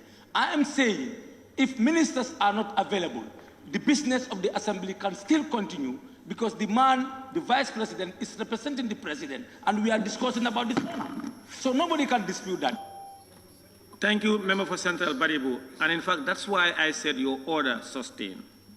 But his point of order also, yes, that's what I said. Honorable Speaker, which one do we take now?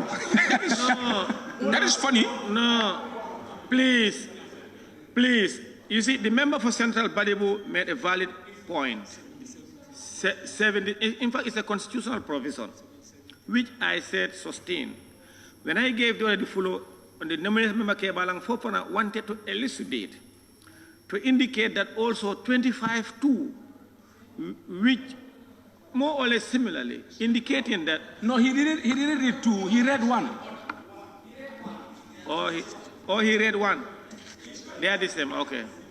They are similar, yes. Member for Fonyi Bintang, please proceed. Thank you so very much, Honorable Speaker. Central Badibu, we should stand in a better position not to be begging a relationship from the ministers. In defense of the nation, it's the national interest that should come first before anything. Thank you. Okay, Honorable Speaker. On the Suna address, Honorable of the Speaker. President, the Finance and Economic Affairs, the President I have a point. Point of order. There is point of order. Honorable Member for Central Badibu is raising on a point of order. Yes. Can you please tell us? Honorable 29, the content of speeches. Yes, no member shall try to input improper motives. What I'm saying, you cannot say, Honorable Member of Central, but we are not here to beg ministers. I'm not begging. He said we are not here to beg any minister. I'm not here to beg any minister. What I'm putting to him, how many chairs? Look at the chairs. How many of our members are here? So if you want to make it mandatory for ministers to be here, that's why I'm putting to you, whether ministers are here or not, the business can still go, the vice president is here. But I'm not begging or I'm not speaking for any minister. Honorable Member for Fonyi Bintang, the member for Central Badibu have not begged any minister. He made a point of order and I ruled that his point of order was valid and sustained. So you should please proceed. Thank you so very much, Honorable Speaker. Please, Finance and Economic I have a Affairs. point of order. Please, there is a point of order from the member for. Please. From the member for. On a more serious Cantora. note. Yes, on a more serious note, I'm rising on order 17F. It reads, while a member is speaking, all members shall be silent and shall not make unseemly interruption. Please, and please again, let's allow the member to proceed without making unseemly interruption. Thank you. Sustain. Please. Fonyi Bintang, please. Thank you so very much, Honorable Speaker. Honorable Speaker, looking at the sooner address by the President, Finance and Economic Affairs. The Gambia relies heavily on imports for the consumption of basic commodities, including wheat and maize from Ukraine. Rely heavily on imports. I think that's where the focus should be. Why the import? Why are we importing? That is the thinking. That is where everything should start as a nation. Whatever we are looking at is how to minimize this importation of consumption of food that we are to consume. Because if we continue to import food, in it, we will not have the good health for the nation that we are yearning for. We saw people dying at tender age. We don't know the reason as to why. Probably it's because of the imported food that we are consuming. We have the fertile land. We have the water. We have everything it takes. But what is the Ministry of Agriculture actually doing? That is where the thinking should start. And as a president, if we show commitment, then should be followed by the ministers. I told the president earlier on that other ministers deserve to be sacked. Because if they are not working on national interest, looking at the end of December 2022, inflation stood at 13.7%. That is because whatever we are consuming is imported to this country. According to the President's Suna address. This is a worrisome situation for a developing nation. We can work out of this. I have the conviction and I have the belief. Only if we are committed. Only if we have the committed ministers. We have the committed members of National Assembly. We have a united force on a common goal to achieve whatever we want as a nation. There is no impossibility to this. But it is so sad to talk about these realities in a nation where people don't even want to understand at one point in time. It says to the Minister of Agriculture to provide example of such undertaking, a national fertilizer policy has been formulated and validated, and the development of a strategic plan is at an advanced stage. So when the government talk about an advanced stage, I don't know what an advanced stage is. You need to break it down. An advanced stage is an advanced stage, continues until after 5 years, still at an advanced stage. I am wondering, and we are in the land of wondering, and we still continue to wonder whether what is said we'll be able to achieve it or not. The Suna address was well calculated and properly put in place, but then how will we achieve it as a nation? Looking about the creation of 150,000 jobs, how will we achieve it? As of now, 1 year passed, or 1.5 years passed, or 2 years passed. What did we achieve? How many jobs were we able to create? Is it that we are able to create 25,000 jobs? If we are able to create 25 or 35,000 jobs, then we are on track. But in the event we are unable to create that, then we are off track as a nation. Let's move further to the Ministry of Defense. According to the President's Suna address, page 16 of 57, 7 actually, the number I read. Following the unfortunate resurgence of conflict in Casamas between the MFDC and the Senegalese armed forces, the Gambia Armed Forces monitors the affected areas in Foni to guarantee the safety of all Gambian citizens. In this regard, they conducted robust patrols in the area. We thank them for their vigilance and devout service to the nation. That is where the point comes. Now, the Senegalese forces that are stationed here are the people that started all this, what we are coming to talk about. And now, our people were shot to death. No minister ever visited those areas. No minister. And no minister took the commitment upon himself to go and attend the burial. The cells landed in our compound in Foni. The cells landed on top of the story building, on top of the buildings in Foni. So we've seen all those realities, and the government don't care about it, to be honest with you. I am not saying this because I want to instigate anything or whatsoever, but I am saying it as it is. At least when the Senegalese soldiers were killed in that area, the president came out and gave a press release, and at least saw a sign of remorse. But when our own Gambians were killed, no sign of remorse was shown. It is so sad as a nation. When you talk about unity as a leader, leadership is about having the clear visions, the aim and the objective to develop a nation. Leadership is about seeing what others did not see. Leadership is about understanding what others did not understand. But the end result will tell us what it is.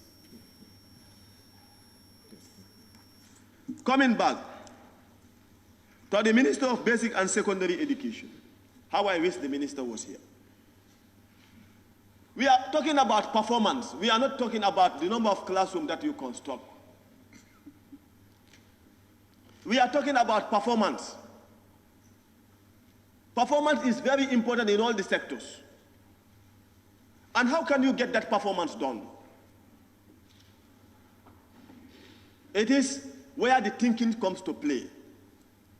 It is motivating the teachers. It is encouraging the teachers. It is creating other incentiveness for teachers so that they can be there and teach to perfection. But not the number of classrooms you build. Not going around or observation whatsoever, no. It is how you are able to motivate and encourage the people that are playing the game, the teachers that are there and the students. Let's move further to the justice system of the country.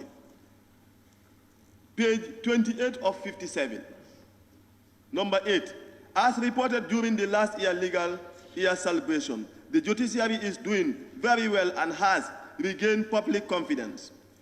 Said who? Said who? When we have people in remand for 10 years, when we have people in remand for 7 years, when we have people in remand for 5 years. Said who?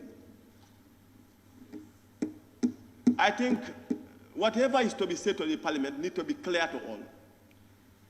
The public have no confidence at all, as I speak to you here, in the judiciary sector. Hard to say, but this reality we must say. Whether the public understands it or not, but it must be said. Whether those in office want it or not, it must be said. The Vice President, you can explain to us which public confidence did the people have from the judiciary sector. This one, we want an explanation from it. And the Minister of Justice, happily you are here. Please take note.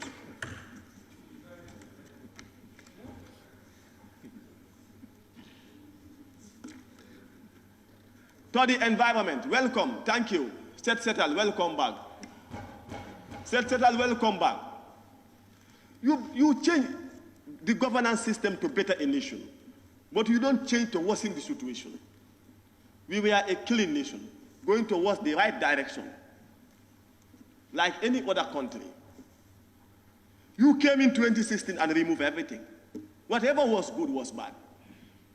And today, thank you, the government has started to think, and they are thinking in the right direction, that Settle is good for a nation. A dirty nation is a sick nation. Welcome back, Settle, at long last. And how I wish the government have the vision to see whatever they have let go of good. Like they did sold the tractors and bought the donkeys. I think we should start. I thank you so very much, Honorable Speaker. Thank you very much. This is a good time. This is a good time where we're going to draw the curtain here until tomorrow. Honorable members, I want to thank all of you for participating in the debate and listening. And I want to thank His Excellency, the Vice President, for standing in for His Excellency, the President, and those honorable ministers who join him. And Your Excellency, Mr. Vice President, please tomorrow ensure the attendance of all cabinet ministers and their technicians so that they can also assist you when you are in responding to issues raised as they affect their departments or portfolios. Let me now put the question. Be it resolved that this August Assembly do stand adjourned until Tuesday, 13 June 2023. Those in favor, please say aye. Aye. Those not in favor, please say no. The ayes have it. The Assembly now stand adjourned until Tuesday, 13 June 2023 at 10 a.m. prompt. Becoming an increasingly popular mechanism for poverty alleviation, especially for developing countries around the world. This microfinance service adheres to the principles of Islam as a form of social responsibility. Yona Islamic Microfinance is the Islamic microfinance of choice in the Gambia, trustworthy and reliable. At Yona Islamic Microfinance, we provide savings products, current accounts, financing products in conformity with Islam. In addition, Yona Islamic Microfinance also offers local and international